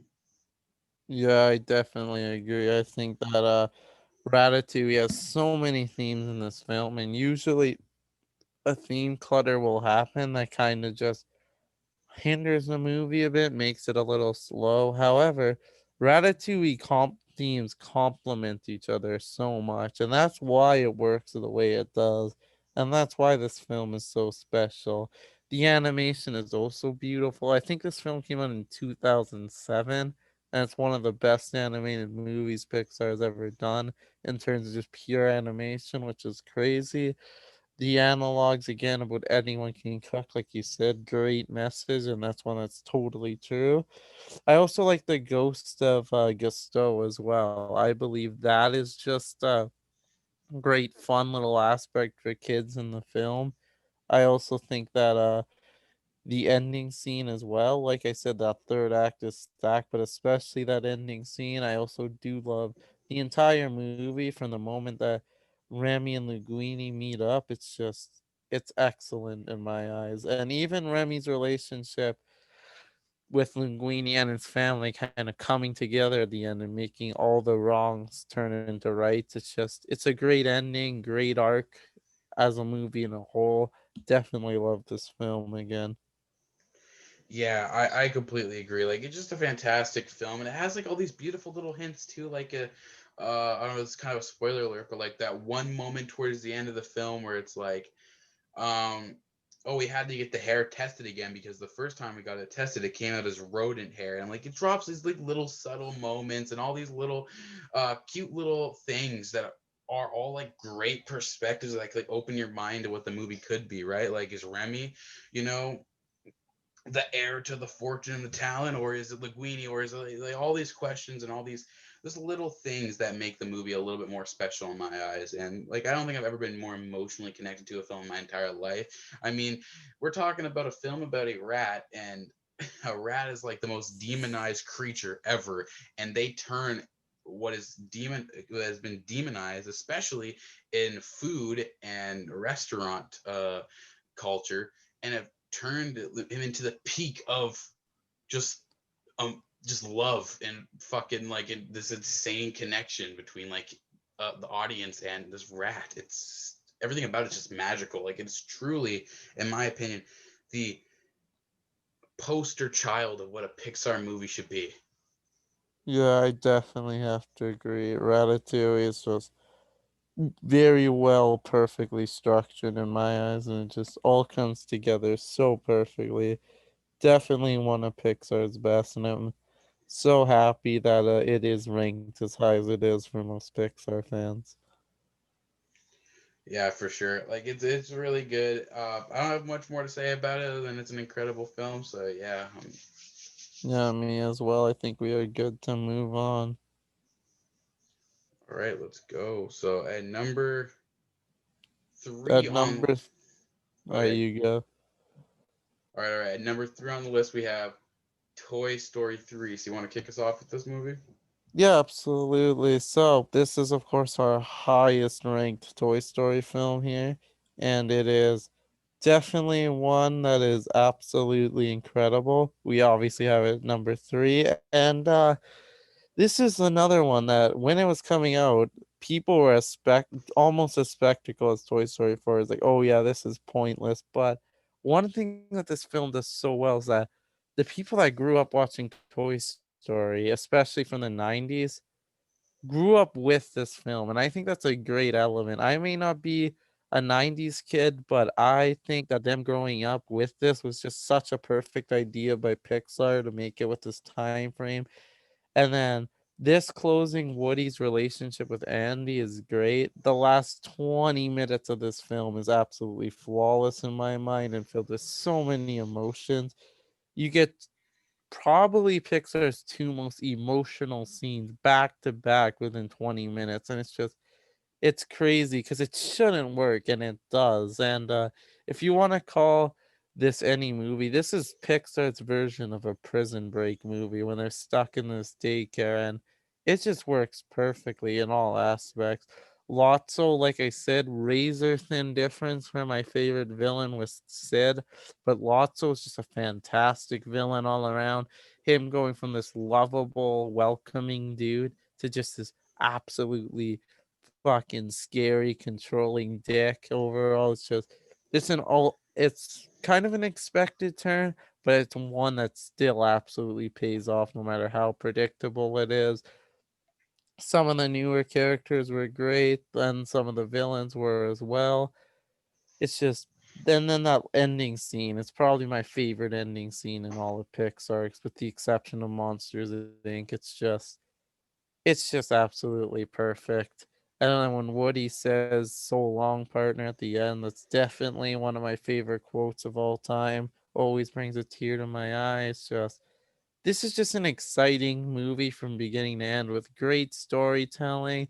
Once again, our Toy Story characters are prominent and shine well throughout the entire film.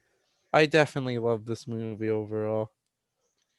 Yeah, I completely agree with everything you said. Toy Story 3 is my second favorite Pixar film. It's one of my favorite animated films ever made. I have it ranked high on every list that has Toy Story 3 on it. Yeah, I mean, for the longest time, it was my favorite Pixar film up until I watched Ratatouille here recently. But yeah, Toy Story 3 is amazing from the beginning to the end.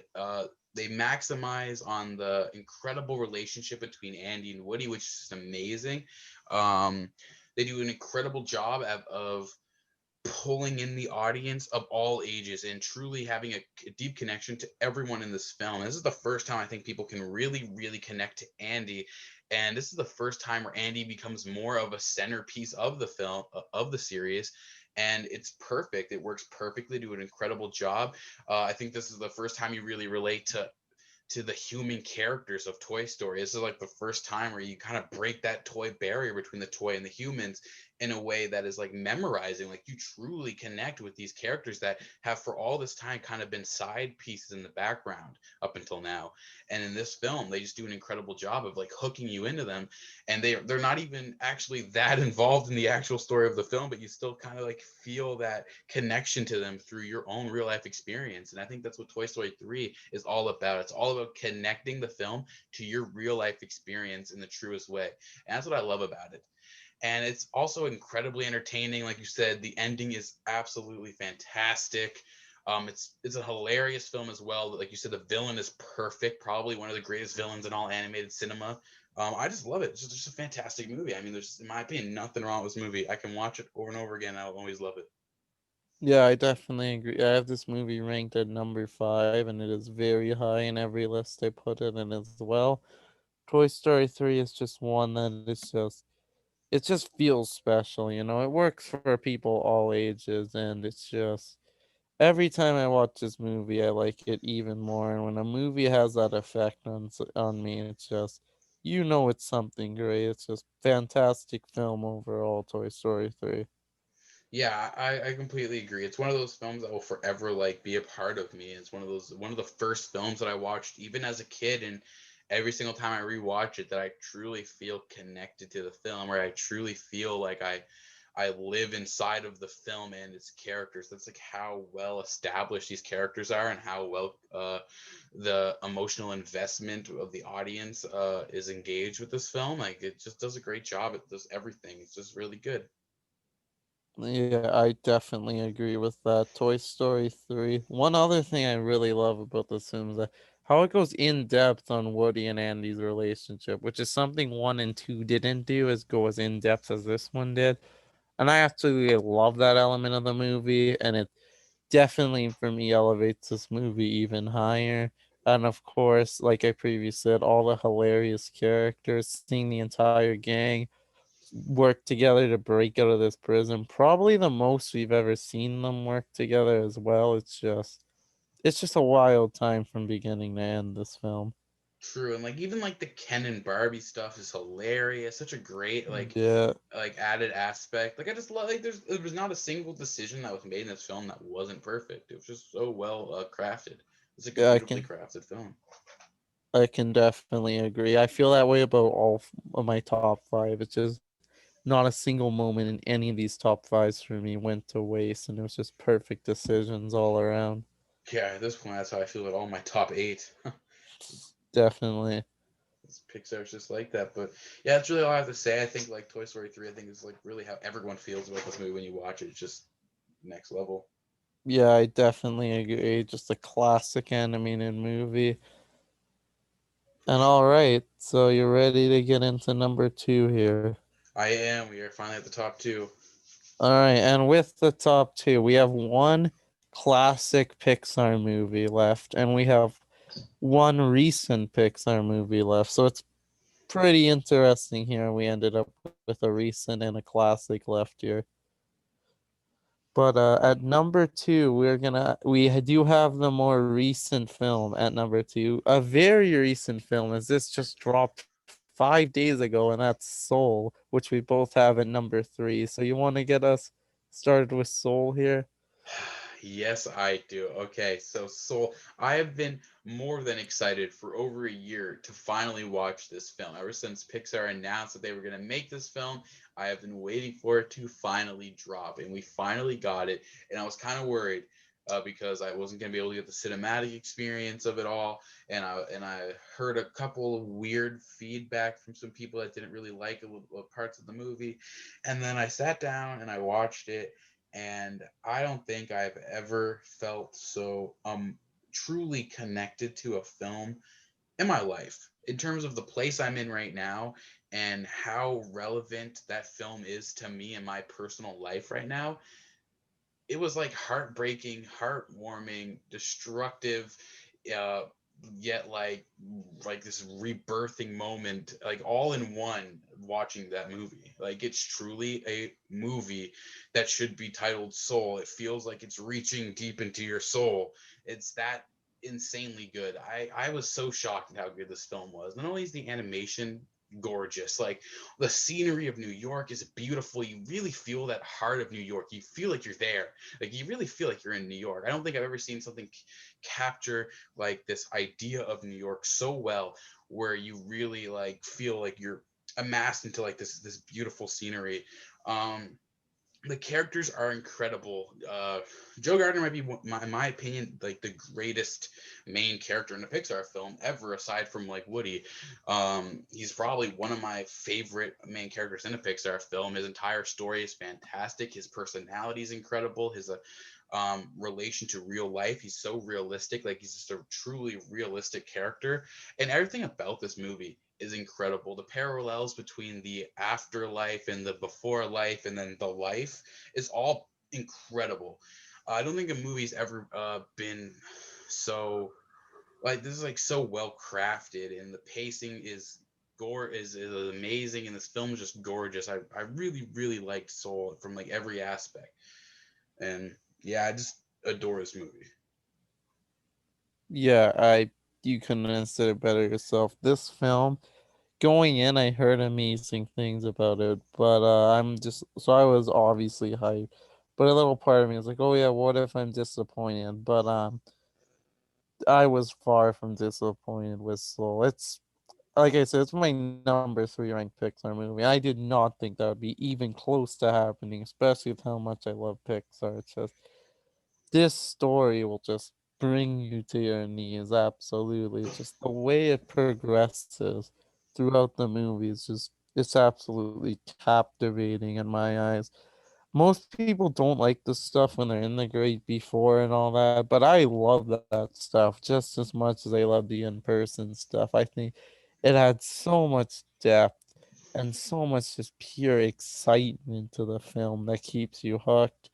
Then the stuff in real life, again, so much fun. And I love how you pointed on Joe Gardner because I do think he's one of the best Pixar characters, not just from a pure storyline perspective, but just in general. He's absolutely masterful in my eyes. And I think apart from Woody, he's the most well-developed character Pixar's ever had and possibly the greatest. Like he's up there. There's no doubt about that. And I think 22 is a great side character as well. I think Joe and 22 go perfect hand in hand. And as it gets deeper into the movie and their relationship kind of starts to run its course more, you just instantly hooked in it throughout the film. There are also some other great characters. I think Curly is awesome. I think the Jerrys are great. I think Moonwind is great. I think the hairdresser, I think his name was Paul. He was great as well. This was just an incredible film from beginning to end. There are so many scenes in this movie that you're just blown away by, and I'm still thinking about some of these scenes, like even days after I saw it. It's a movie I can't wait to watch over and over again. And I truly believe in about 50 years, when you're looking back at Pixar's best, you're gonna have movies like Toy Story, you're gonna have movies like our number one, you're gonna have movies like Ratatouille. I do truly believe that Soul will be brought up as one of those movies, and it's just gonna age more and more beautifully over time. Yeah, I agree. I think Soul's gonna be one of those films that in like 10 years time we're gonna look back and we're gonna be like, that was a masterpiece. Like, I think it's probably going to be a highlight of this decade. I mean, obviously, you can't really say that this early, but I think it's definitely going to be. Um, and yeah, there's so much love with this film. I love like the perspective aspect of this film. You know, and a little spoiler here, but like the way they do an incredible job at showcasing two completely different perspectives with two completely different stages of life. You know, someone that's not even technically alive yet, and then someone who's a middle-aged man down on his luck, and both of them having this fear of living technically, right? Like living to the full extent, but then like mending these two characters together and then both of them finding a new life and a new reasoning to want to live through each other despite being so different and in completely different places in their life. And I thought that was beautiful. And you mentioned a lot of people don't really like the great before aspect of this film, and I was worried that I wasn't gonna like that. When I watched the trailer, the moment he falls in the sewer, I was like, "Geez," but the scenery so beautiful, all the New Yorky vibes, the jazz. I love this. I really, really want this movie to just be that. I just want it to be the jazz. I just want it to be the New York. I just want it to be the you know, like the IRL in person on Earth stuff. But then in the movie, all the great before stuff is beautiful. It's all really well done. The lost souls are fantastic. You know, everything is just really great about this movie. There's not a single moment where I felt bored. There's not a single moment where I felt like I wasn't connected or I was like losing my interest. I was just completely interested in this film from the beginning to the end, and I loved every single moment. I just thought everything was amazing. Even the voice acting is fantastic. You cannot recognize Jamie Foxx in this film. I forgot he was in this movie. He's a whole different person. He's truly Joe. Like when he's in this film, he's him, and I love that about this movie. And I feel that way for everyone that's in it. Yeah, I definitely agree. I completely forgot Jamie Foxx was in this film as well. It's just he was damn great in this role, and it's just everything that honestly I don't think a tonal shift like that should work in a film, but Soul does it absolutely perfectly. Like they embody on both these worlds fantastically, both the real life and the great before after type of shit they got going there. And I also think that the part with like when the first, I don't know how to describe this without getting solo without giving away spoilers, but once they go through the first tonal shift after they initially go in the great before, I think that is my favorite stretch of the movie is that stretch there. It's just so much exciting and fun to watch. And then you have that one of the third act is just flawless. There's a scene in particular as you're getting closer and closer to that climax. You're just sitting there thinking, and it's sort of like just flashing through the film, and you're just like, wow, this is just absolutely beautiful cinema to watch. Yeah, I completely agree. And then like this movie's just so good. Like there's even like these some like very little is talked about um well, a decent amount is talked about Joe's childhood, but there's only one moment that showed, and that one flashback moment is one of the best scenes of the entire film. It's like a 5 second scene, like no words being said, but it's beautiful and it means so much to the movie. And I love how they do everything in this film. I love how they draw a direct meaning of life and all the themes of soul to jazz music, but also extend way past jazz music. So though jazz music is an implemented idea that's a big part of the story, it is definitely not the only part of this story. And that's like the entire point of the film is that there's so much more to life than just one thing. And Soul does an incredible job at showcasing that. I totally agree. I didn't even think about that 5 second flashback scene in the film. That is up there as one of the best scenes in the movie as well. It's just, I could say that for the majority of this movie. There's just so many incredible scenes.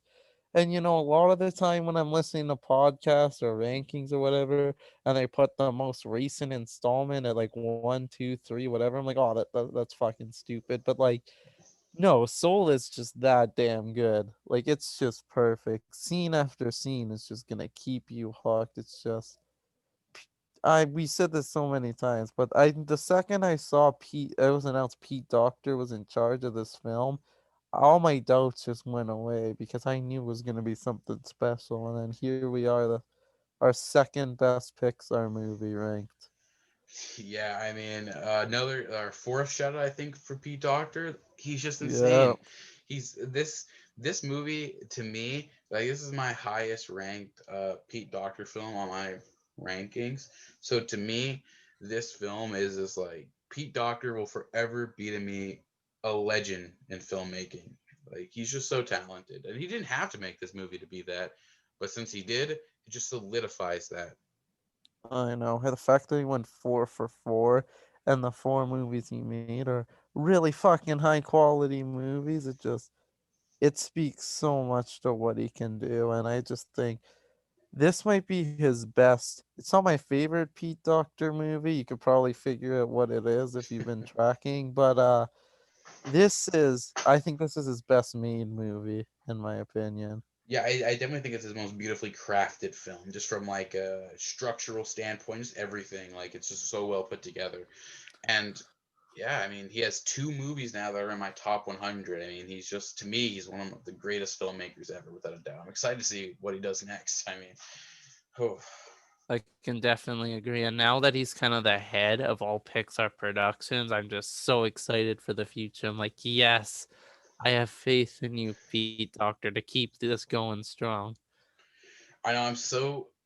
And before we get into the first one, since it's a classic film anyway, I want to just talk about how impressive it is that Pixar has managed to keep its steam after all these years. And with so many people doubting them over the last few years with their sequels, people not liking them as much, even though we love Toy Story 4, there's lots of people that didn't like it as much. And this was kind of, for a lot of people, the big year. We're getting two original Pixar films, and they had to hit. And they both hit, and this one just hit They spectacularly. See, I think Onward is pretty divisive, even though it did hit. I would say it hit for about 80% of people, but Soul definitely needed to be that original film that hit for 95% plus of people, and it absolutely shattered that in my eyes. Yeah, for sure. Actually, Onward is definitely decisive. I guess I meant for me personally, they both hit Yeah, on that level. I was like, they're both really good. But yeah, you're right for sure. But Soul definitely is that juggernaut of films that it's like we needed this movie to be, and it was everything we needed, but even better. Like I don't think anyone could have imagined it being as good as it was. I definitely can. It just proves that Pixar can keep going. I'm excited to see what Luca does next year, as well as Lightyear in 2022 does can do for them. Yeah, I'm super excited. I was shocked that the first we get two Pixar films this year during the COVID period, Yeah. and just both amazing films, and Soul, it's just next level. Like there's so much we could say about Soul. I think we could probably go on for hours talking about how much we love this film. We could probably analyze scene for scene at this point. It's just so good. We definitely could. Yeah, just an absolutely fantastic film, but not quite our number one film here. Yeah, do you want to ready to get on to the number one? We can. Yes, we can. I'll let you introduce this one here. All right, at number one we have the world renowned, well loved, absolutely fantastic piece of cinema. We got Monsters Inc. And Oliver, I'll let you start us off because I know how much you love the movie. So go. Yes, absolutely. And I'm so pumped this ended up being our number one when we averaged everything out. Because this is my favorite Pixar movie of all time. And it's my fifth favorite movie overall of all time. It's just this film. I don't even know where to start. It's such an important film for me. I went through two VHSs and I'm still, then I got the DVD and I still have that DVD I got when I was like 8 years old now. It's just, I watched this film so many damn times. Definitely my most watched movie ever. And it's still perfect every time I watch it. It's like the relationship between Mike and Sully is the best part for me. They are my favorite Pixar duo without question, and my two favorite Pixar characters without question. It's just Mike is the funniest Pixar character in my opinion. Every time he's on screen, I laugh my ass off. And Sully, he's the most heartfelt, most like well developed Pixar kid. Well, maybe not most well developed, but he is one of the most well developed Pixar characters ever. There's so much layers to Sully as a character, even including Monsters University. But if you're just looking at Monsters Inc. alone, he's just he's just such an incredibly made character.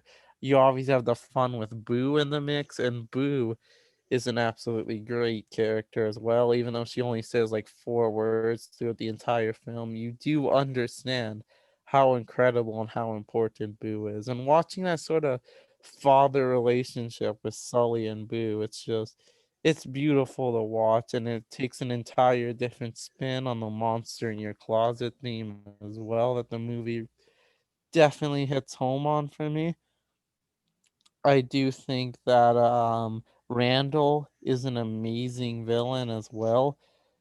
And I talked about how there's a razor thin difference between Sid and Lotso as my favorite Pixar villains, but Randall, he's definitely in the talks as well. It's just he's such an evil, just such well talked about. It's just Randall is great, and then his interactions with the characters is awesome. And when Boo finally stands up to him at the end, it's just an incredible moment for everyone watching. And that's the crazy thing about Monsters Inc. It keeps going after they get rid of Randall too. You have that awesome scene when they're trying to get Boo home, and then you have Water News completely exposing everything, and then they finally do it. And I'm telling you what, it was my one of my best friends, Jake. Shout out to him. He said that the only movie that ever has made him cry is Monsters Inc. when he has to give Boo back, and that tells you how incredible this storyline is because it puts you throughout this journey with these three characters, and then I have it all wrap up the way it is, and definitely the most satisfying way. It's just absolutely perfect in my eyes. And I could go on and on about how much I love this film. I think there are so many show stealing scenes in my eyes. It's absolutely perfect in my opinion, and one that will forever be in my top five. And I just can't get enough of this film. Yeah, Monsters Inc. is without a doubt like one of the greatest movies ever made, and I think it's probably one of the more underrated films from an actual story perspective. Like a lot of people don't appreciate the layers that this film has, especially from like a societal perspective. Like this film's social commentary is amazing. It's one of the more mature, one of the more complicated, and one of the more layered films Pixar's ever made. You got to dive deep into this film to truly understand everything that this film tries to tell you. I have it ranked at number 5, but it's still to me a masterpiece in every way. Sully and Boo's relationship is incredible. I'll always talk about my favorite Pixar scene in the history of Pixar is that moment in the bathroom when Sully's scared to death of Boo and she goes, Boo, and Sully for that one moment finally loses that fear and realizes Boo's harmless and all these things he's been taught his whole life isn't true. And that you see that in his eyes and you see that in that moment. And it broke me down and made me cry. And it to me is the greatest moment in any maybe any film ever, because it is like the true heart of what that film is and what it represents. And I fucking love it. Every single time I watch that fucking scene, I love it. I replay it every time I watch it like 5 6 times before I finish the rest of the movie. I love it so much. And I just adore this movie for moments like that.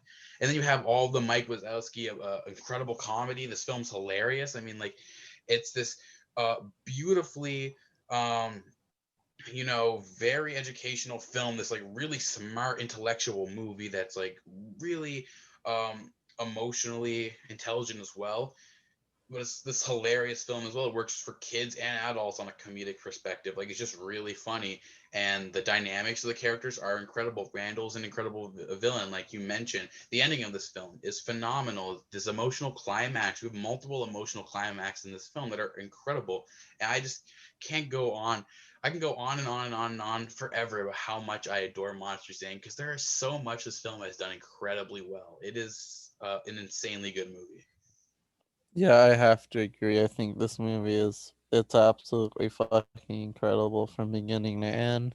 And all the emotional climaxes, like you said, that happened during that third act is just it is great. Possibly one of my favorite third acts of all time, but that's a different topic for a different video. But there's just so much excitement, heart, and emotion that go on through that third act, and it works absolutely perfectly in my eyes. And it's just, I will truly love every character, even something so stupid like Roz ending up being the fucking number one at the end. It's just that film is just that moment was just like, holy shit, it's Roz. And every time I'm just amazed out of all people, that's number one. And it makes complete sense too. That's the perfect part of it.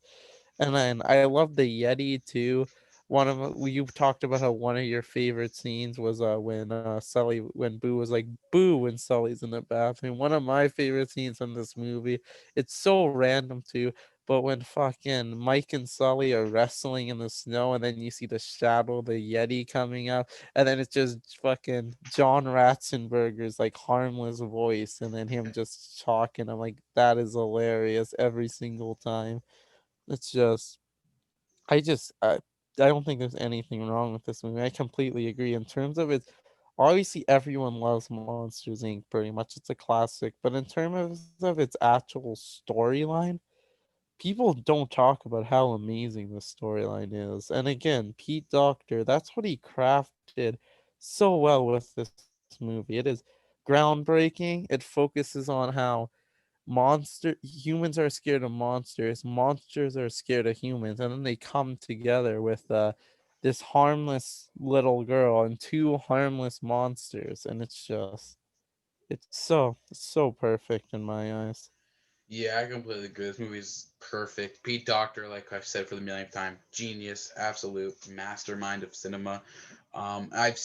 I've probably mentioned pacing and world building a lot, but like it goes 100% for this film. This is a beautifully paced film with amazing world building. Some of the best parts of this film is when we go to Sully's apartment and we get to see a little bit more of the outside world. We go to the restaurant, we get to see a little bit more of the outside world, and I love those moments. And like going into the bedrooms and going to all these different places on the planet, like this is a really well crafted film just from a world building perspective as well. Like there's so much to offer.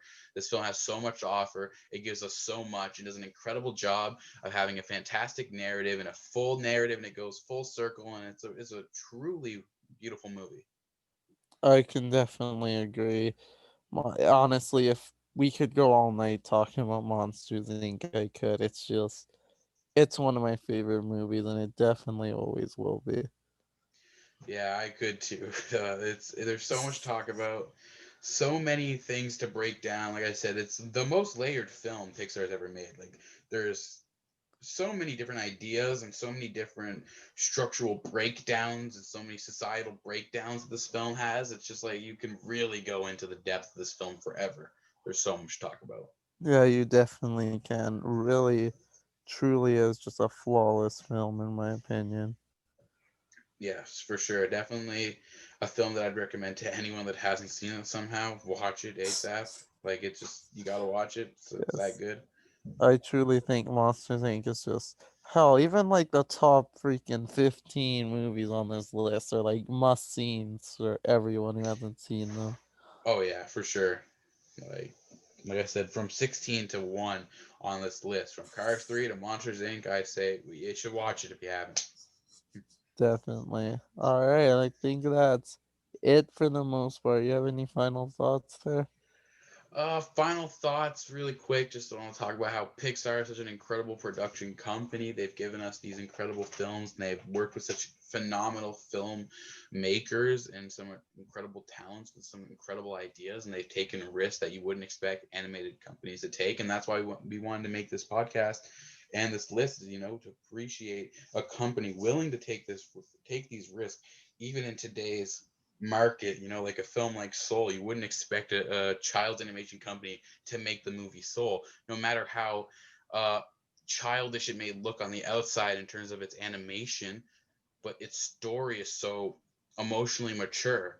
You just wouldn't expect um, a Disney product to create this and take that risk. And I just want to talk about how fantastic that in today's cinema we still have big corporations willing to make a risk of taking this risk and making a film like Soul. So that's just fantastic. Also, want to talk about how Soul is incredible. I'm super excited for Lightyear and whatever else is coming from Pixar. And I think, yeah, Pixar is the best animated studio as far as I'm concerned. And that's really all I'd left to say. I can definitely agree with that. Pixar is my favorite studio of all time as a whole. It's just almost everything they put out, I've just completely been behind and personally just enjoy as a general movie. And rather if that's something that's just like The Good Dinosaur, that's just a fun watch, or something like Monsters Inc. and Soul, which are just beautifully crafted pieces of cinema. It's just Pixar always finds a way to entertain somebody, and that's what I think so special about that studio. Yeah, for sure. And like their parallels of real world and then like the childlike wonder world. I think this Pixar is just magical, like as everyone says. And like Disney's this magical company, and Pixar is the epitome of that, in my opinion. So yeah, look, Pixar. This was a really fun list to do. I'm really happy that you came on, man, and came to do this. Hopefully you'll be on again in the future. Do some other lists, maybe like some MCU stuff or whatever else. But this was really fun. Yeah, for sure. I'll definitely love to come on in again in the future. Anytime you want me on, just hit me up. I'll be down to. All right, I got you, man. And thank you, everyone, for watching. If you're still watching, really appreciate the support and the view. And yeah, Oliver, got anything you want to shout out or something? Nah, I think I'm good to go here. All right, peace out, man.